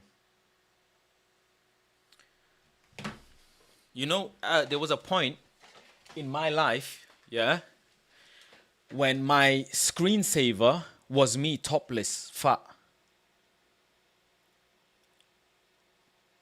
Yeah, it was of me topless, bro, fat. At one point in my life, because I hated the way I looked so bad. My screensaver on my phone was me topless, fat. It's not delusion. It's embarrassing. You're not keeping up with the program. It's embarrassing. Every time I unlock my phone in public or something, someone will see it. And that made me work harder. That made me push further.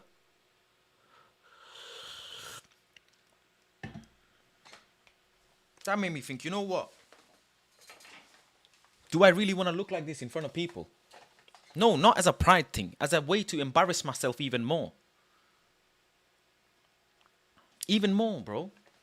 People will look at my friends or anything, will look at my screensaver and say, yo, what the fuck? I said, yeah, that's how I look. I need to change. I need to change. People keep saying I want to lose weight, yeah? But they don't say I want to change my brain. You can lose all the weight, but you will put it back and you will still have bad habits. You will still make bad decisions. You will still have addictive tendencies to pornography, to this, to that, to gambling, to drinking, to smoking. Because you're mentally weak. Yeah, no problem. Do that. Send me any picture. That's calm.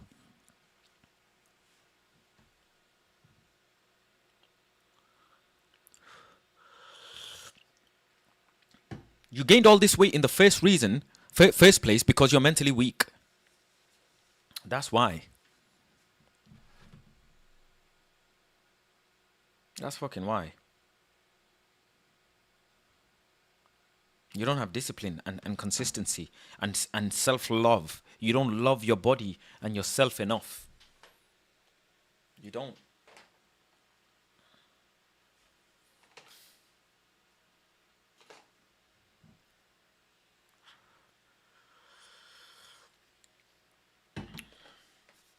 You don't.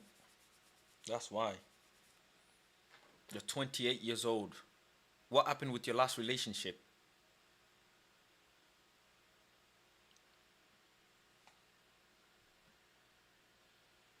Let me guess, there was a lack of intimacy. Or some shit. Or have you ever been in a relationship because you've been up and down so many times? 7 times. The fuck are you doing with your life? Fix up.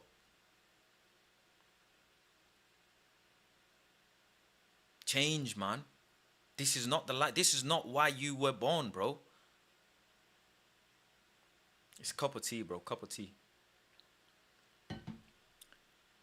This is not why you were born.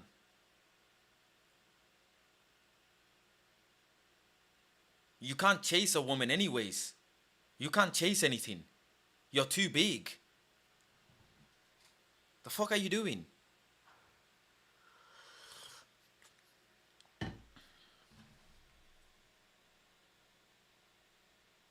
Alright, I got it. Someone said hi.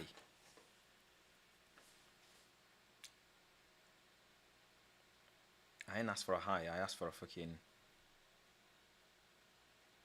Let's see.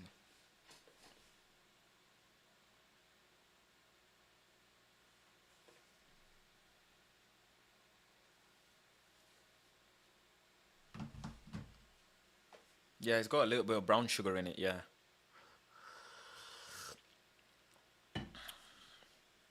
It's got a little bit of brown sugar.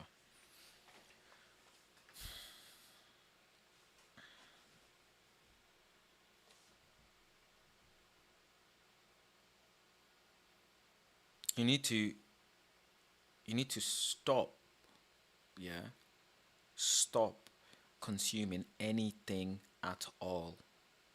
Any kind of fucked up shit at all. You need to stop.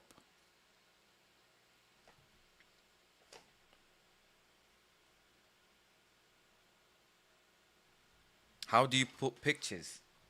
Bro, on the chat, next to the microphone is a picture button, is a square. Press that and you can then send pictures.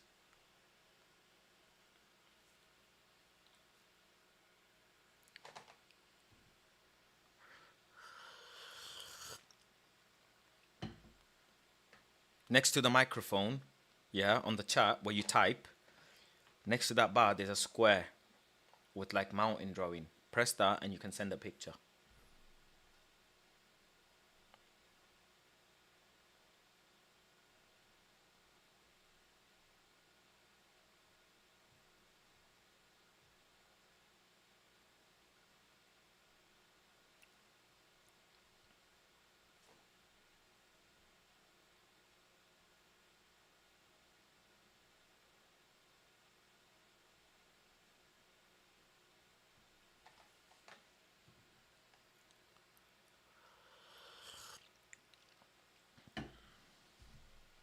The first thing you need to do is you need to go shopping. Yeah, you need to go shopping, and you need to buy some tighter clothes, not clothes you're comfortable in. You need to buy tighter clothes, like 3XL.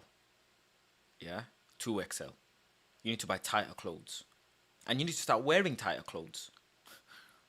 Don't be wearing big clothes that fit you. Wear clothes that don't fit you, because that's gonna fucking make you work harder.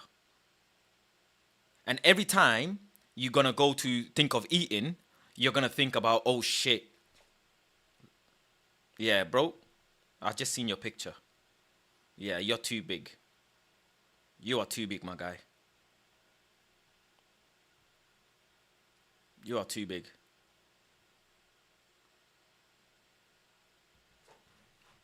Do you know how many of my clothes are actually tighter than my actual size? That's fine. I've seen your pictures now. Yeah, you're too big, bro. You're too big. First thing you need to do. The first thing you need to do. Yeah? 1 meal a day. You're going to eat 1 meal a day at 7 p.m. That's it. 1 meal. That meal is going to consist of just vegetables, electrolytes, chicken. A full chicken, no problem. 1 meal. Workout. Yeah, your workout has to be intense. Intense. You're going to start walking. You can't run. I don't recommend you running. Your joints are gonna crumble. Yeah, crumble. You're going to start training. You've lost the weight before, so you know how to train already. So all of that stuff is covered. But what you need to do mentally is start changing the way you think about food, the hunger, the feeling of hunger, the access to hunger. When you are hungry, right? Whenever you are hungry, if you are near a bathroom, go and put cold water on your face straight away. Cold water therapy on your face is one of the best ways to just get you in check. One of the best ways. Whenever I feel angry, yeah, today, earlier, before the stream, something had happened. I seen something that pissed me off. I made sure I was in the cold bath for longer, bro. I was in the bath, and I had a cold bath, and then a cold shower. And then I felt better. I felt like, yes, okay, I'm calm. You need to be mentally resilient. You might be eating 1 meal a day, but that meal might be shit. You're going to do 2 weeks of 1 meal a day, then you're going to do 1 week of fasting, water only. No food. 7 days, no food. Try that. My advice.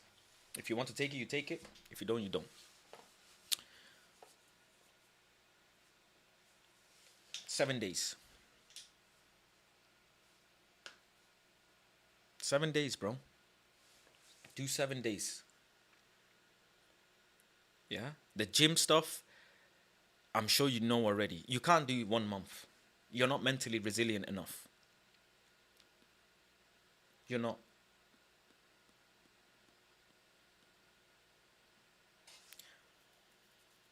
You're not. It might sound attracting. It might sound good, but you are not mentally dedicated enough. You're not. Unless you want to prove me wrong. But I don't think you are. Because if you are mentally dedicated enough, why the fuck would you make 7 mistakes 7 times? Same mistake 7 times. 1 time, I get it. 2 time, I get it. You might have fucked up 3rd time. But 7 times, prove me wrong. Start off with 7 days. Do 7 days, innit? Electrolytes. Get your electrolytes in. Yeah, buy some electrolytes. Have electrolytes. Did you have it when you felt miserable? As in electrolytes, yeah. Yeah. Electrolytes is good. 110 kg for someone 6'3" is okay. Is okay.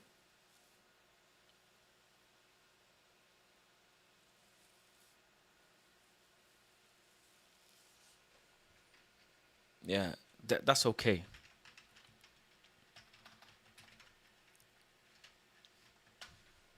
You can get them on Amazon. They're all on Amazon. You can just get like there's this good multivitamin, PHIZZ is called, I think, Fizz or Endurance. I think they're good. Yeah, they're good. Electrolytes, definitely have to have electrolytes, bro. Fizz is good. PHIZZ. That's a good one. Have electrolytes. Planet_Fuzz is my Instagram. Planet_Fuzz.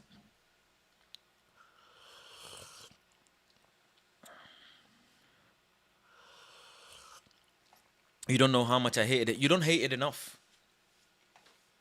Because you want to eat another fucking pizza. You don't hate it enough. You're going to hate it, yeah, my bro. You are going to hate it when the doctor fucking tells you that you got kidney failure. You got tumor. You got this, you got that. The day you got that type something diabetes. The day you lose something that is more significant than you, which is relatable to your life, that's when you're gonna fucking quit. That's when you're gonna say, Faz. That's how men work. That's how it works.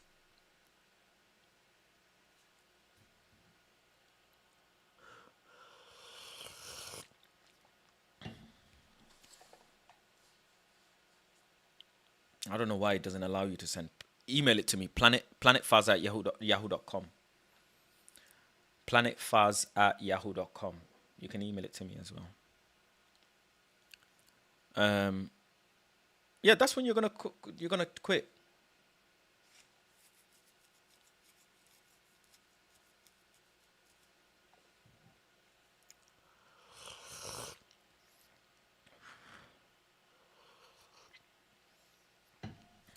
Bro, you don't love yourself. You do not love yourself. Forget being in love with someone else. How the fuck are you gonna look after someone else, yeah, that you can't even look after yourself? The fuck?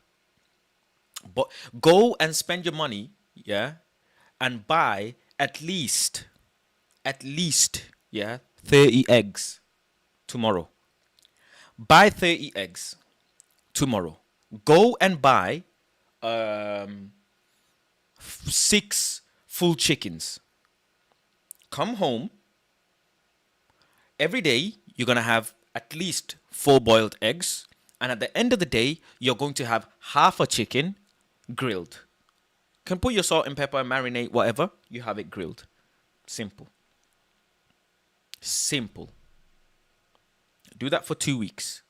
That's it. That is it. Keep going to the gym. Keep lifting.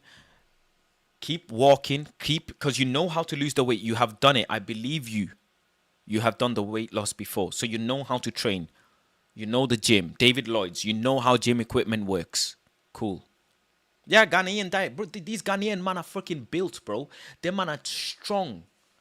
I ain't never seen a Ghanaian that's not strong, bro. Eggs, bro. Eggs is a cheat code. I've been telling people eggs is a cheat code. When I break my fast, I'm breaking it with eggs, bro. That's the first thing I'm having. About 5, 6, 7. I might have 10 eggs. Just eggs.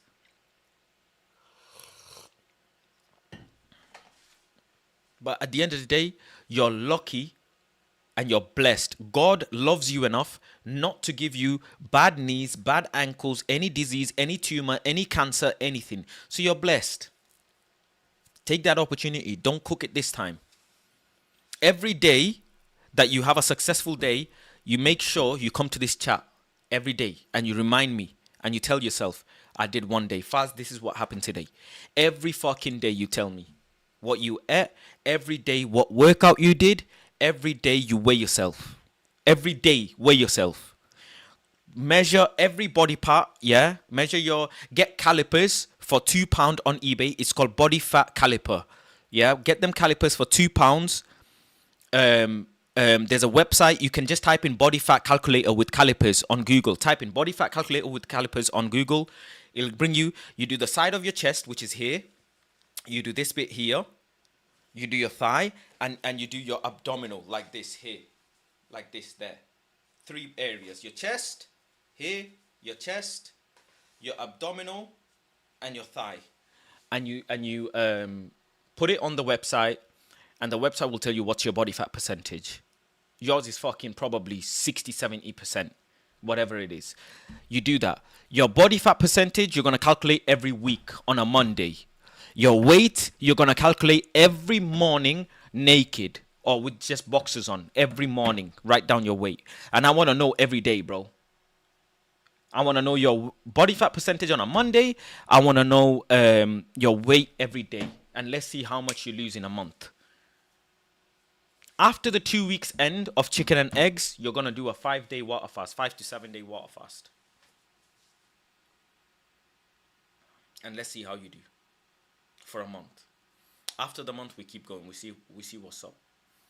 If in a month you lose 15 kg, then I'm going to put you on the next phase. If you don't lose 15 to 20 kg, yeah, in the first month, then you're cooked. Then you ain't enough. Don't do the water fast yet. 23 days no eating. Bro, Loam. What does it say on there? What does it say on the fucking title, bro? Fucking hell. Yes, 23 days I have not had solid food. I've just had water. I've had broth 7 times in 23 days, but no solid food. You need to cut out sugar and carbs. No, you don't, because you're not having it. I told you it's done. There's no cutting out anymore. There's no cutting anything out. Okay, if you have tea, you have tea. You have it with brown sugar. 2 teaspoons, that's it. Water. Drink 4 fucking liters of... You know what? Motherfucker, let me go and get that.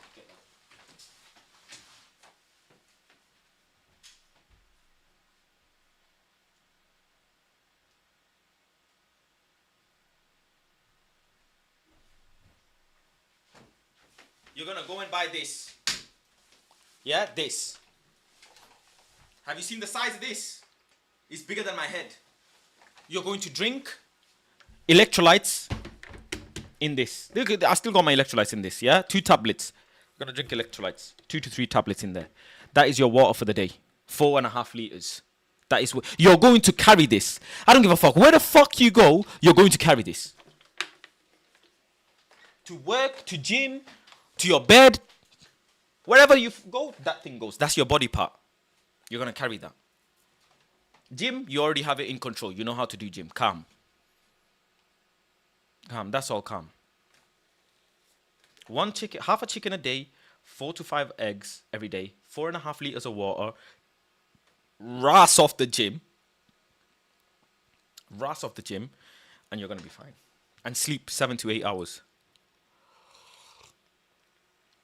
Oh yeah, if you want to do the quick route and you want to do all of the quick shortcut method, I wish you all the best as well. Good luck.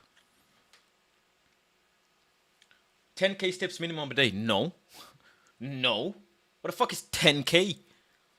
No 10k steps minimum. You're going to do 15,000 minimum. That's your minimum. 25,000 max. Man, am I saying 10k steps? Fuck out of here, 10k steps. He's 200 kg, bro. He's lost weight and gained it back 7 times. This bro don't need 10k. He needs to change his brain. He needs to go as close to fucking, as pure misery as he can feel for the next 2-3 months. He needs to be miserable for 3 months.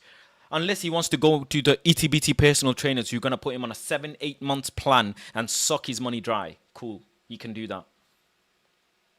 But if you want to change your brain, you're going to do 1 meal a day, 4 to 5 eggs. After 2-3 weeks, we're going to see. And then we're going to put you on a water fast, 5 to 7 days. Then we see how you do. Now we see how you do. I weighed in at 87 kg. I just weighed myself below in the downstairs.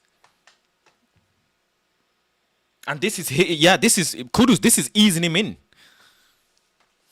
I'm easing him in. I'm not even putting him on a mad workout or anything as such. No. All of this is bitch stuff. Waspy says that's a quick way of injuring. No, that's bitch. That's weak. So what? He feel pain. So what about injury? Do you think my toe isn't fucked from my tournament? I can barely move my toe, bro. My big toe and my middle toe. I can barely fucking move my toe, bro. My toe was swollen for like 4 days. I still went to the gym. I still ran. About injury. I had fucking shit. Stop asking about injections. There's no fucking injections in this side. Inject yourself with some fucking discipline. How about that? Can you get discipline as an injection? Can you? Is there discipline injection? How to not be a fuck up injection? Is there an injection for that? Man, am I saying injection? Fuck out of here. If you're scared, good. Be scared. Be scared. If you feel dizzy, whatever, have your electrolytes. Just, bro, that's all you have to, every day. I want you here on the stream every day. Every day. I've been streaming every day, no? 15k steps every day, minimum. Minimum.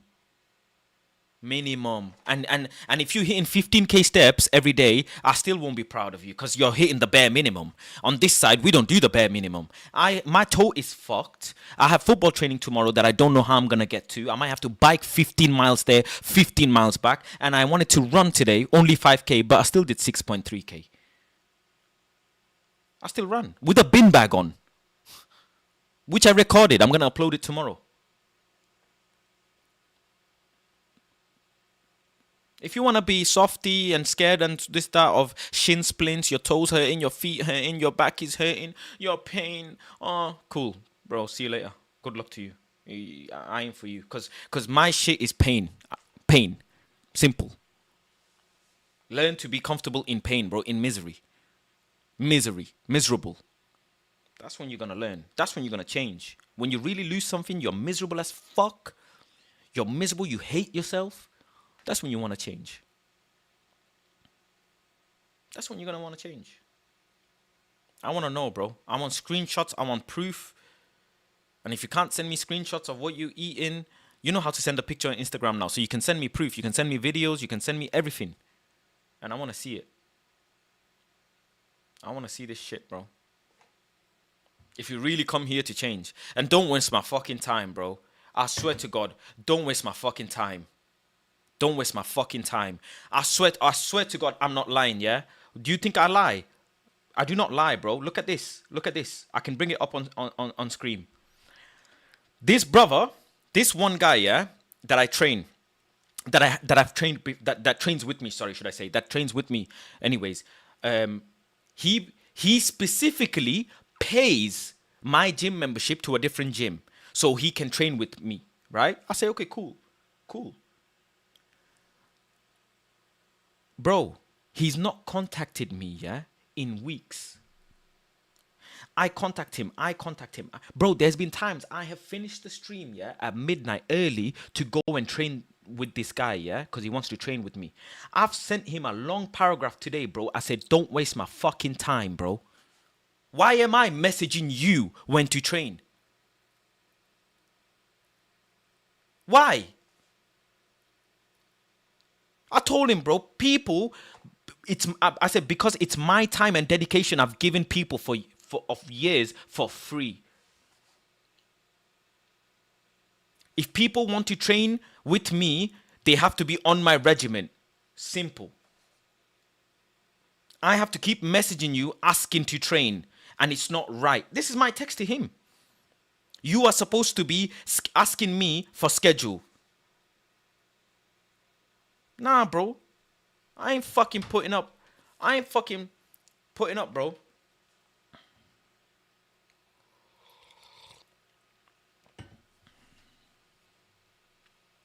Is that the thing that pissed you off earlier? No, there was something else.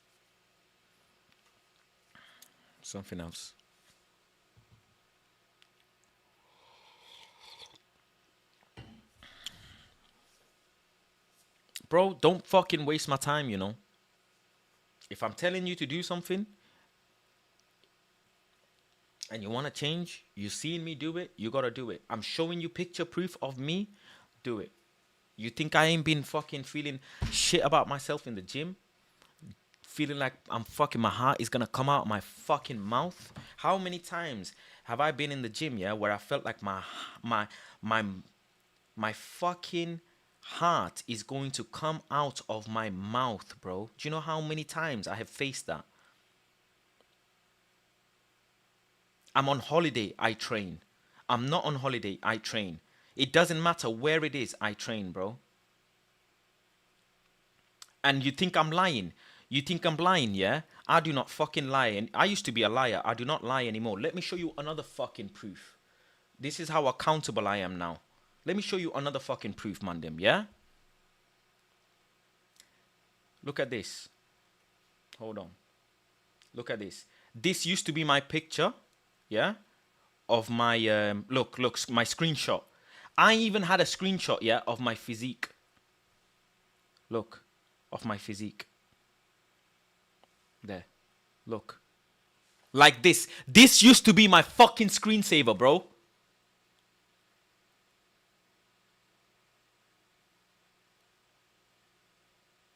This used to be my screensaver, bro.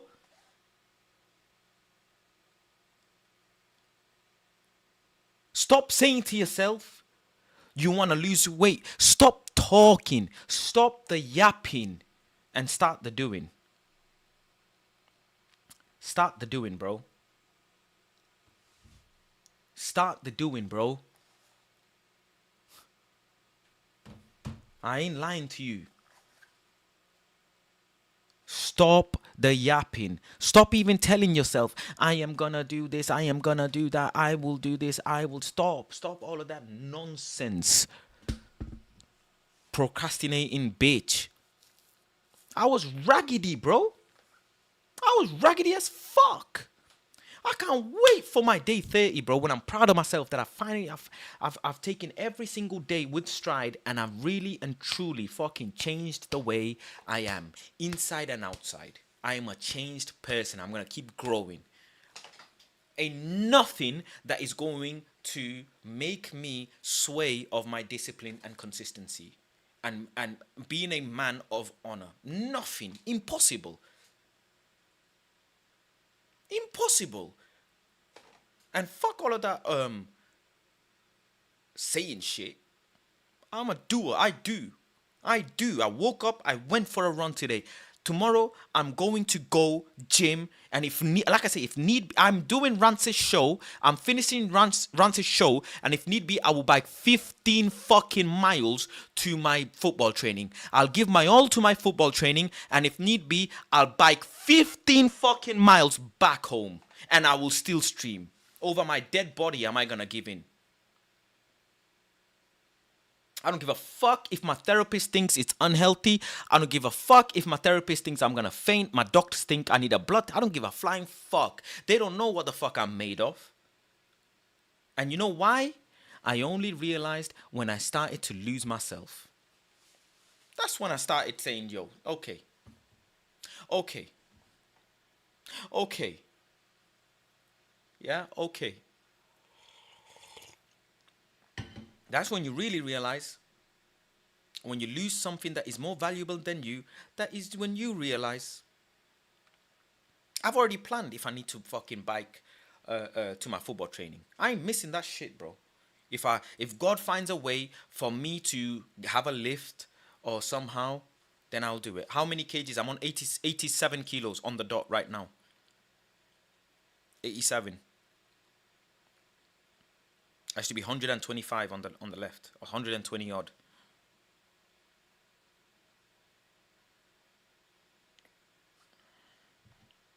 I'm see if I can get down to 80 kilos even. But that's just secondary. The weight is just secondary. It's the work that I love. That's it. I am going to, over my dead body, I am willing to die by this. I don't think human are understanding. I am willing to die and live and die over my discipline and consistency. My mindset is something that no fucking body can penetrate and touch. And that is mine to protect. And that is mine to sharpen and cherish. It is my honor. And that is as that. That is as that.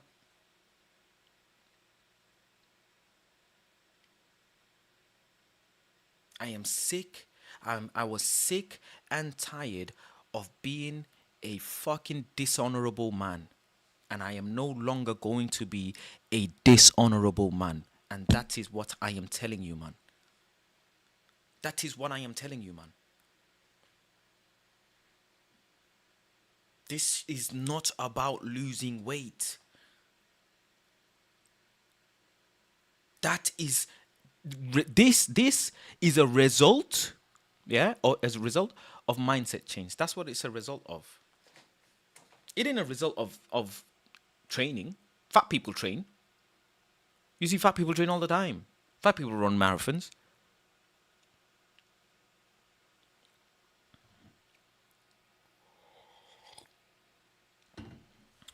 It's mindset change inside here. Mandem, inside. You can get the job you want. You can be successful. You can have money. You can have the car you want. You can have the physique you want. But it all comes from this. It all comes from this. That's how it works. Do you think I don't feel the urge to do things? Of course I do. I'm not a fucking robot. I done told you, man, this. Do you think I don't have the urge to do things sometimes? Of course I fucking do. Guess what I do? I pray. Guess what I do? I put cold water on my face. I remember the reason why I'm doing it. What's your advice to men with small penis? We are cooked. Learn to give head. Learn to eat pussy.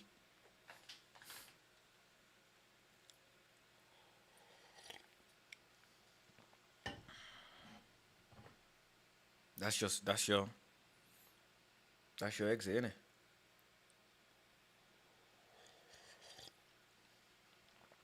That's your exit, my guy.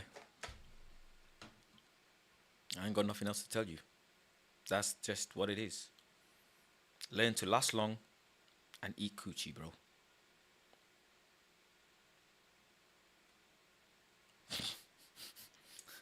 I don't know what else you want me to tell you. You know what I'm saying? That's all I can tell you. Big up, Mark, man. Appreciate you. Appreciate you. I'm telling you the truth, bro. This shit's real, bro. This shit's real. I'm on to Saeed. He can run, but he can't hide, G. He can run, but he can't hide, man. That's my boy. I need him to get fit.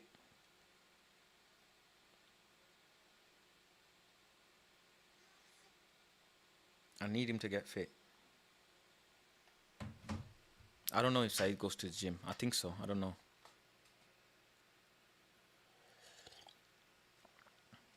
You got a mouth and a tongue, no? Learn to use it. If you got a girlfriend, learn to use it. How much should I be lifting at 17? Says Sim. Sim, you should be doing a lot of running, pull-ups, body weight stuff. You know, you're still growing. Biologically, you're going to grow till like 20, 21, 22.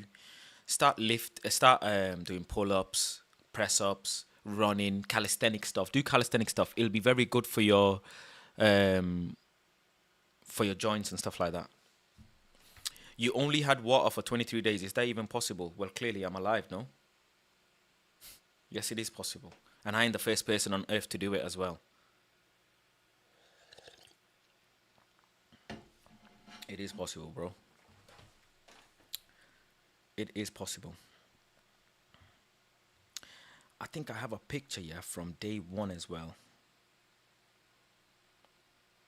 Do I have a picture from day one?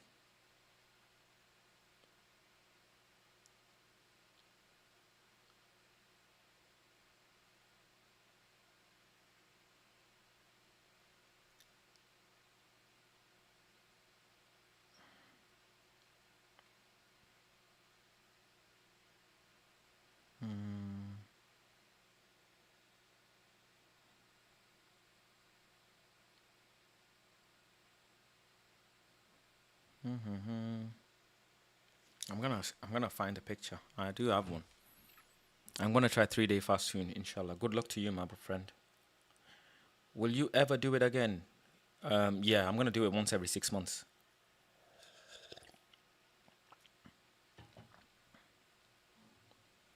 Well, I think money is the way, and just admit that your girl would step out of relationship once in a while. What do you mean?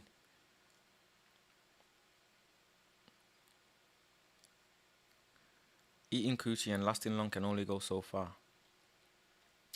I hear it. I hear it, bro. I don't know what else to tell you, my guy. Depends how small it is. But I hear it, bro. You know. The only other thing you could do is use toys. So she don't go out the relationship, you know what I'm saying? I hear it though. I don't know about them surgery things, them things there. I've heard of them, but I don't know, bro.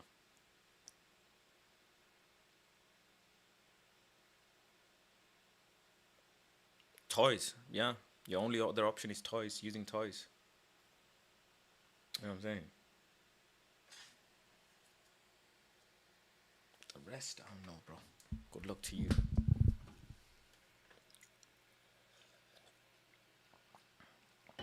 I seen this thing one time.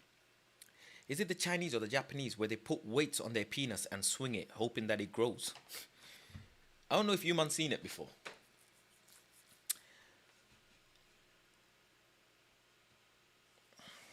You know.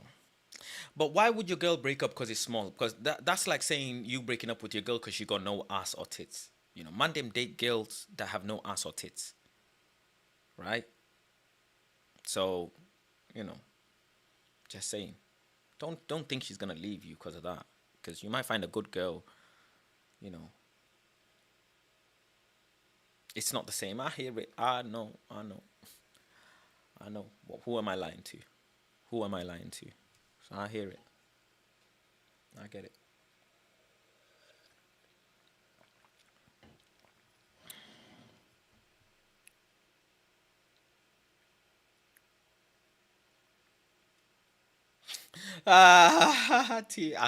Yeah, I seen. I know what you mean. I know. That motherfucker lifting weights with his penis, man. What the fuck? I didn't even know that was some shit. But clearly it is. Damn. Damn. I did not know that was a thing. Wait. Cock lifting. I did not know that was a thing. I guess you learn something new every day, as they say, innit?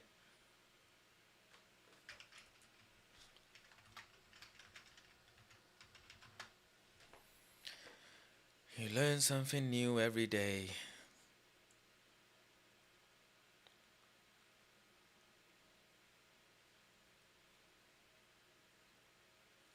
Yes, I am. Dick weight orders went up fast. No way.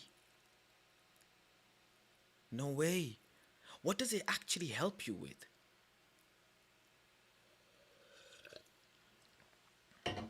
Connor is a madman. He's got a missus and a kids, and he's still doing all of this stuff.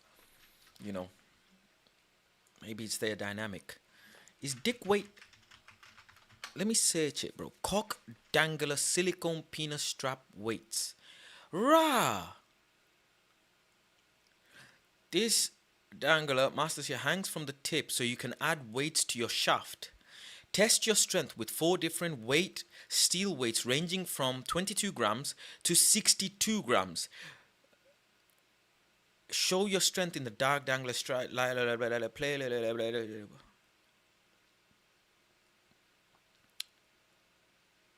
What's the benefit of this thing? The fuck?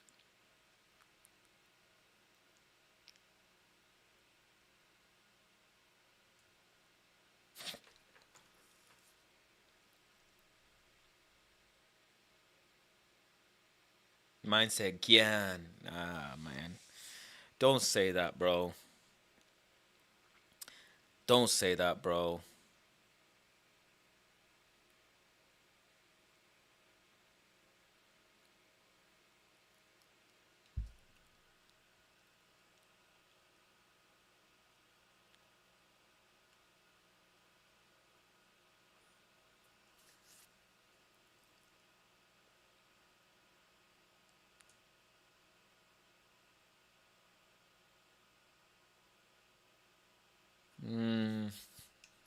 I don't know, my guy. Surgery. You know how gal get BBL? You know what I'm saying? Shit, man. I did feel for you, man. But that's just like height, innit? If you're short, you're short. It's just life, bro.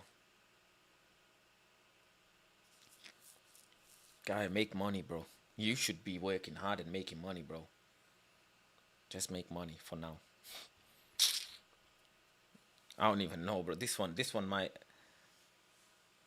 you know, does he still have a girlfriend? Who?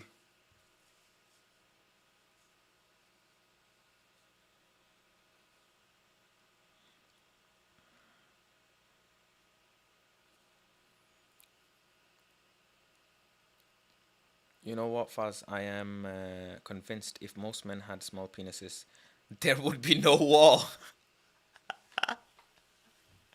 What kind of fucking... What?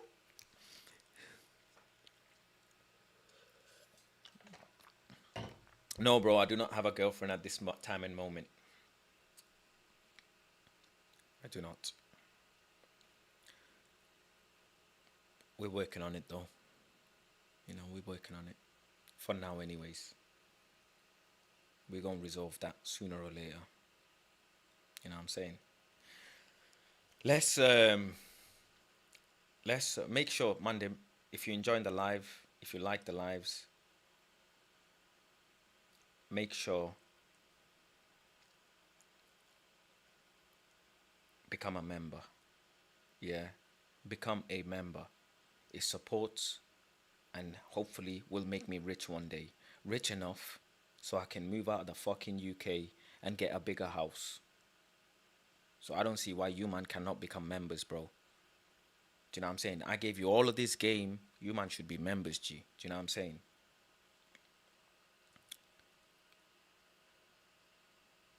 You man would rather pay for fucking gal, pay for your nonsense fast food, but you won't support your boy. So you man should be all becoming members, bro. It's only £2-3 a month. That is nothing. That is actually fucking nothing. If enough of you became members, I could have lived in a bigger house. Well, you should start a Discord. People have said that I might do that, you know. Shall I do that? Discord. I've got Discord, but I haven't started a community. Shall I start a Discord community? It's wild and lonely out here. All right, okay. Well, you know what? On day 30, I'll plan a Discord. Safe. I wanted to watch this video with you, man. And this is, I'm here for the man them that are, I'm specifically here for the man them that are suffering. They feel like feel like failures because I felt like a failure. The man them that feel lonely because I felt lonely. The man them that have fucked up in their life because I fucked up in my life. The man them that have had addiction because I've had an addiction.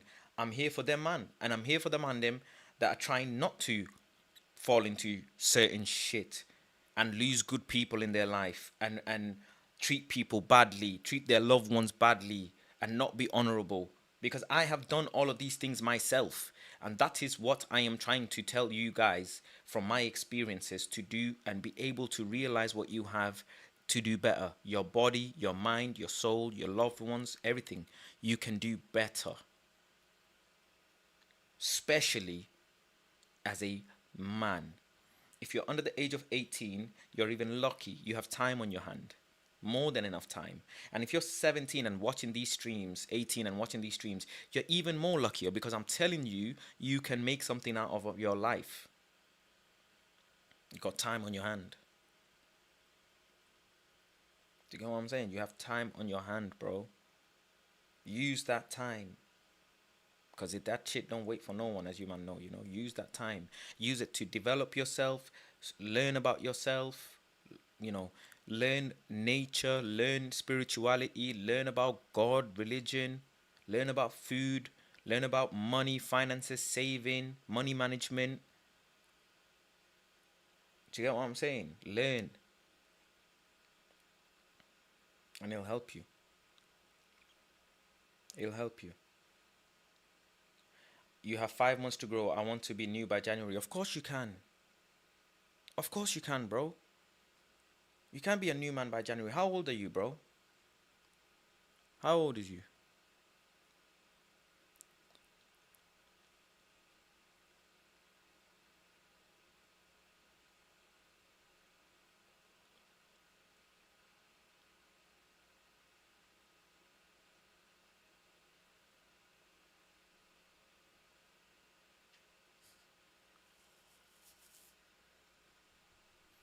$2,200 kilos. What's your height?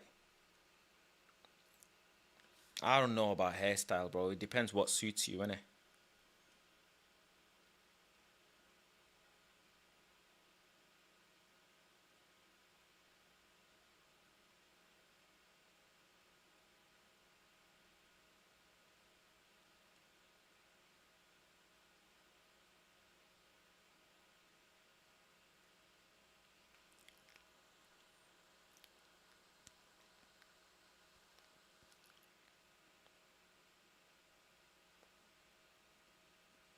Five six, 5'7", you're too heavy. Too heavy. By the way, where is everybody watching from? Make sure you comment. I don't know how many people are watching. How many people? If you're watching right now, I don't know if people are falling asleep as well, because people fall asleep while I'm on live. But make sure to let me know where you're watching from. Yeah, you're too heavy, bro. You need to be 70 kilos. Portugal, you know. TZ, where's that? Tanzania.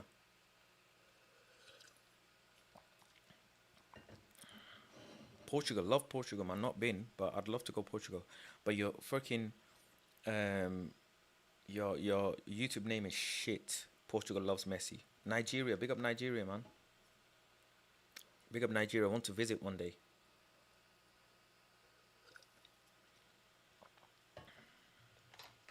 Your name is the best. No, it's not. No, it is not.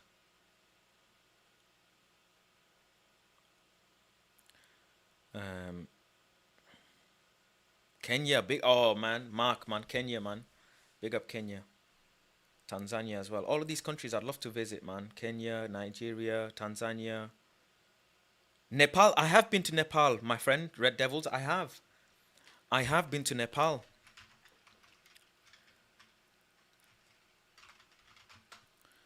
I've been on the edge of Nepal right on the edge of Nepal. I remember one time someone watched my stream. I've been like around Darjeeling, which is just next to Nepal, isn't it? And I did like a little bit in Nepal. I have, yeah. I've been to Turkey like 5 times, bro. 5 times. I'd love to visit Mount Everest as well. One of my dreams in the world, in my life, to visit Mount Everest. You know what I'm saying? I got so much to travel and look at. So much of the world I want to travel and see. I'd love to visit Tibet, you know.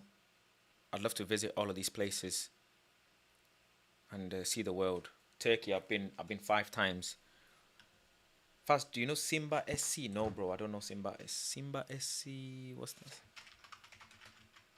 No, bro, it's a football team. Yeah. Big up Dan, man. You know I love you, man. That's my brother. What's your opinion on João Felix to Ronaldo's team? Good move for him. Maybe Kathmandu. I was really young, bro. I went with my mom and dad. I was really, really young.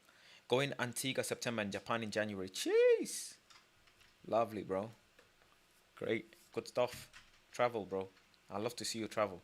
And make sure you don't be bouncing around like a penguin in the freaking swimming pool, because I got the video of you, Dan. From now on, fan of Simba FC, if you accept. I'm looking at Simba FC. What? Simba FC.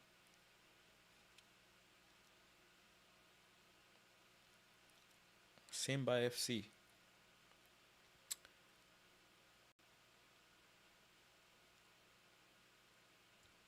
What country are they from?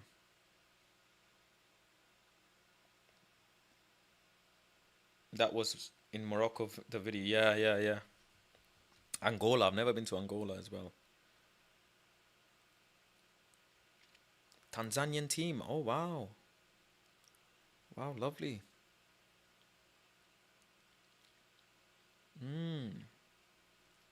That might have to be my Tanzanian team, Simba FC. Lion. Australia, mate. It's a great country. Yeah, definitely. One day I'm going to go to Australia. Definitely. I got a lot to travel, innit? Got a lot to travel, bro. Got a lot to travel. Simba and Young Africans are the two big teams. Okay, I see.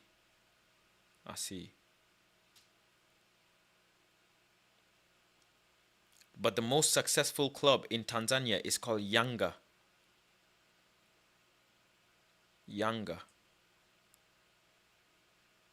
Is it? Apparently. Simba FC. What? Simba FC got 7 million followers. Yay.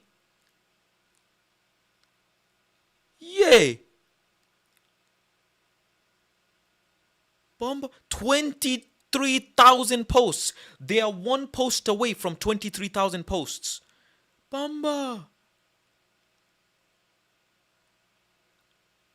These men are actually like certified team, huh? I've not been to Pakistan, no.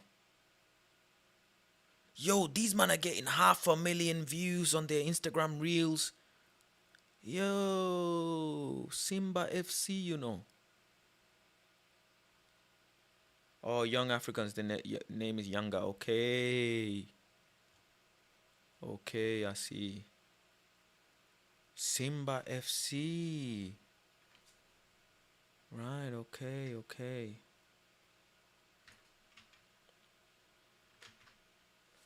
That's good, man.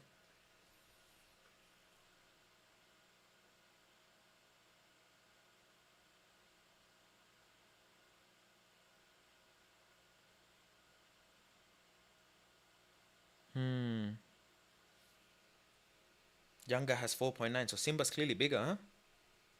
We need to plan you visiting Kenya. I'll take you on safari. Oh, that would be a dream come true, bro. Mark, if I come to Kenya, have you got me? Where am I gonna stay, bro? What? Second most followed team on IG behind Al Ahly from Egypt. Huh? No way.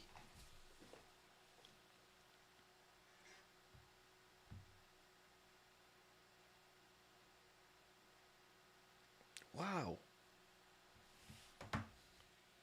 Did you see the man that went to safari and the car broke down when the line was lurking? Yeah, I seen. Bro, I seen. And then they said, yo, ladies first. We're gonna walk, yeah? Ladies first. I was like, yo, that's funny as fuck. Much love from Kenya, 4:30 a.m. I'm just about to hit the gym. Good lad. Good lad. Yeah. I would love to go to safari. I would love to be in and around the local people of Kenya, bro. You know me, any country I go, I want to be around the locals. That's my thing. I want to be around the locals. So I'd love that, bro. I would love that. Big up Peg, man. What you telling me? First, do you think Man United get the top 6 this season? The way we played, yeah, I think there's just two things missing. I think Bayern is actually good. I'll be honest. I think Bayern is actually decent. But we need a striker, bro. If we get a striker, we will definitely be possible. Definitely, bro. We just need a striker, bro. Obviously, we haven't even seen Mbumbu. We haven't even seen him play. But the way we played already, I can see like the patterns are building. It's definitely something there. So Mbumbu and a striker, bro. Striker's definitely needed, bro. Like, striker definitely needed, bro. Bro, the way I looked back at a video of Andre Onana's mistakes, yeah, and I couldn't help but think it must have been match fixing. I couldn't help but think, bro, because some of the mistakes, yeah, is just absurd. It's actually absurd. I don't know how a keeper makes that many errors. Like, the error list is so vast in 2 seasons. It is abysmally long. Is it 2 seasons now? Yeah. It's been here 2 seasons or 1 season. Can't even think, but bro, like crazy, bro. Yeah, 2 seasons, isn't it? It's been 2 seasons, yeah. Imagine an African owner in the Prem, bro. They will be on smoke. Faz, I believe we are the biggest team in Africa, but because our country is somewhat poor, people don't have smartphones. That's why if we had, we'd have 30 million on IG minimum. Wow. Is it that big? Damn. Simba FC. Bro, I need to go to Kenya, bro. Yeah, I can host you. Then we go all over town, safari, all that. Yeah, Kenya, bro. Kenya sounds good, bro. Kenya sounds good, you know. Kenya sounds good, bro. Dan appeared to do his mod duty for once. Yeah, I know. Big up Squeezy. Onana is so bad. It's actually shocking. He has no fundamental. Bro, it's not even about fundamentals. Like, he has made, yeah. This is what the maddest thing is. He has made good saves before as well. So the mistakes are even more baffling other than it's just match fixing. I don't understand. How can a keeper make them nice saves and then go and make them mad errors that he makes? There's no other explanation other than match fixing. There's no other. You know what I'm saying? No other. Match fixing is the only way I can see this shit, bro. You know what I'm saying? But listen, man, it is what it is. You know what I'm saying? Well, it's not match fixing. It's just shit. Faz is my podcast to go to bed. Brother, I'm ending the podcast. Why are you not in bed yet? Kenya is your neighbor. Yeah, Kenya is our neighbor. Okay. Kenya is beautiful. Yeah, I heard, bro. Kenya is beautiful. Kenya is beautiful. I've heard. You know. What's the main dish in Kenya? You know, tomorrow might be a day where we need to dissect Kenya, bro. You know what I'm saying? We need to dissect Kenya tomorrow, maybe. Do you get what I'm saying?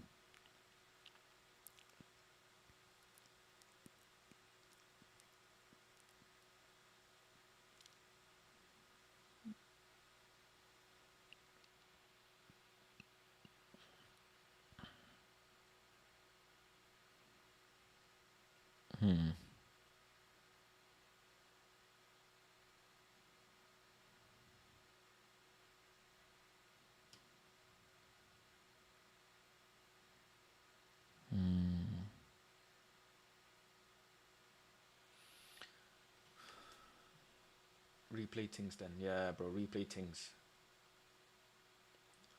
Man said he started working. Now that's good, man. Let him work, man. Let him work, man. Do you know what I'm saying? It's good. My bro is working. Let him work, man. Don't get onto him. Don't get onto him, bro. You know what I'm saying? But man, them listen. I'm gonna go. I need to do some editing. I'm gonna do some editing. I might start tomorrow, to be fair. And then I'm gonna go sleep, bro. Chips my eye. Chips my eye. What the hell is that? Chips my eye, Tanzania. Woi, that looks nice, bro. That look nice, bro. I'ma check it out tomorrow still. Let me save it to watch later. You man missed it, bro. Today we exposed Zein Mayassi, bro. If you replay the stream, you're gonna see, bro. First thing on the stream, Zein Mayassi. Bro, look at this. Look at this shit that just came up on my FYP. I spent 20,000 on OnlyFans My Addiction, and he's crying. This is what's going on with the mandem right now. Kenyan staple dish is ugali, and you can have it with beef stew and some greens. Ah, there it is. Yeah, ugali beef stew. Damn, look nice, bro. Look nice, bro. That look nice, bro. Wet fried beef recipe. Is that what it's called? Wet fried beef.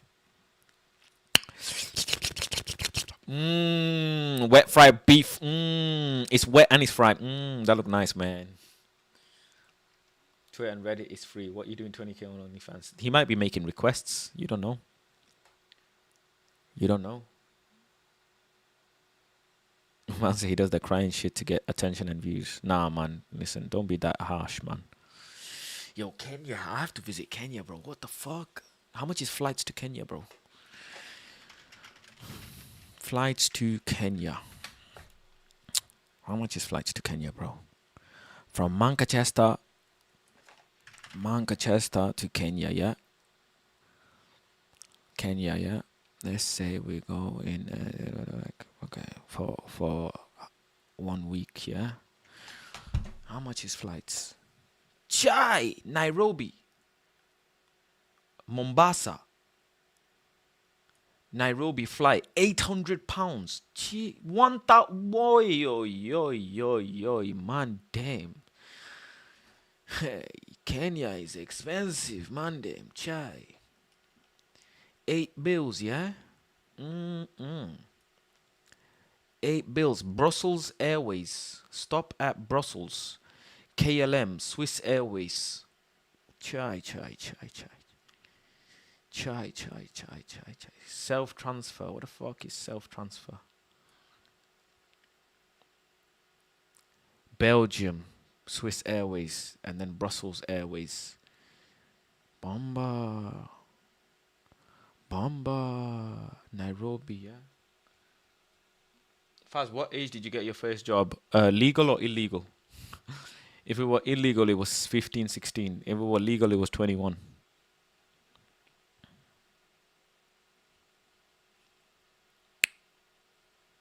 Damn. That wet fry is amazing, bro. I can tell.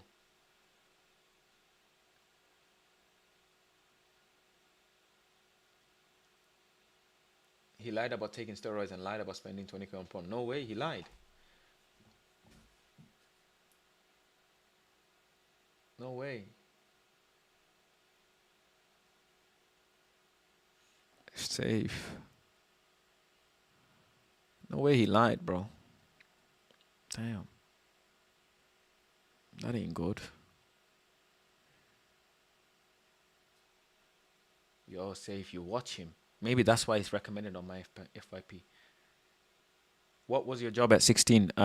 Being a dishwasher in a takeaway.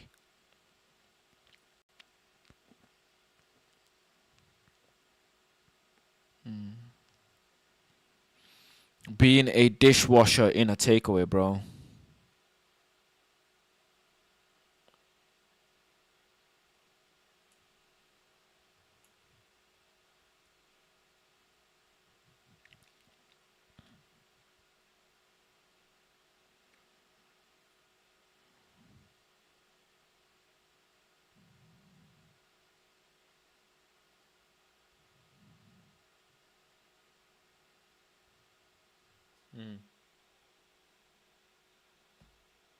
What what's Dan and Squeezy fighting about? I don't know these man, bro. These men are jokers. But yo, man, them. Let me get off. I'ma chat to you lot tomorrow. Still, 6 days left. 6 days left, bro. Tick tock on the clock, make it going tonight. On the right, I will see the sunlight. Tits on when they aren't stopping. No, oh, oh, oh, oh. You know that song?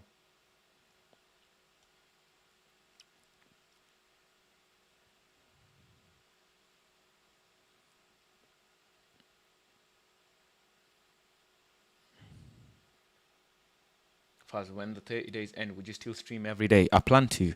I plan to have a big party, big celebration on day 30 though. Like as in like with you, man. Just a big celebration stream, bro. Celebration. Celebrate good time. Come on. You know what I'm saying?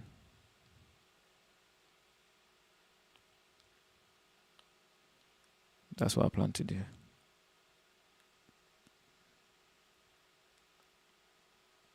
Yeah. Love your videos from your garden. Yeah, there's gonna be one uploaded tomorrow, bro, of me running.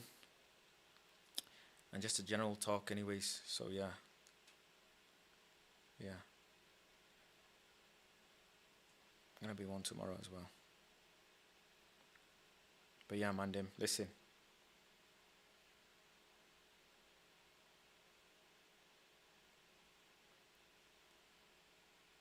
What's the summer song in your opinion?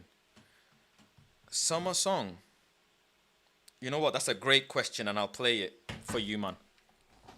I'll play you the summer song that I've been listening to. There's a couple. You know what I'm saying? There's a couple.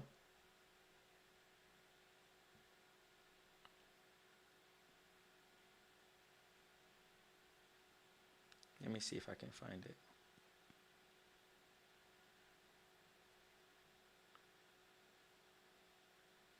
Hold on.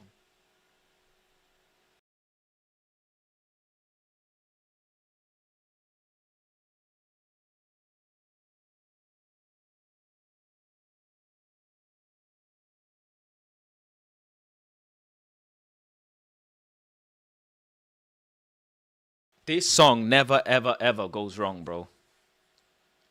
Never, ever, ever goes wrong. I love because you man are generous.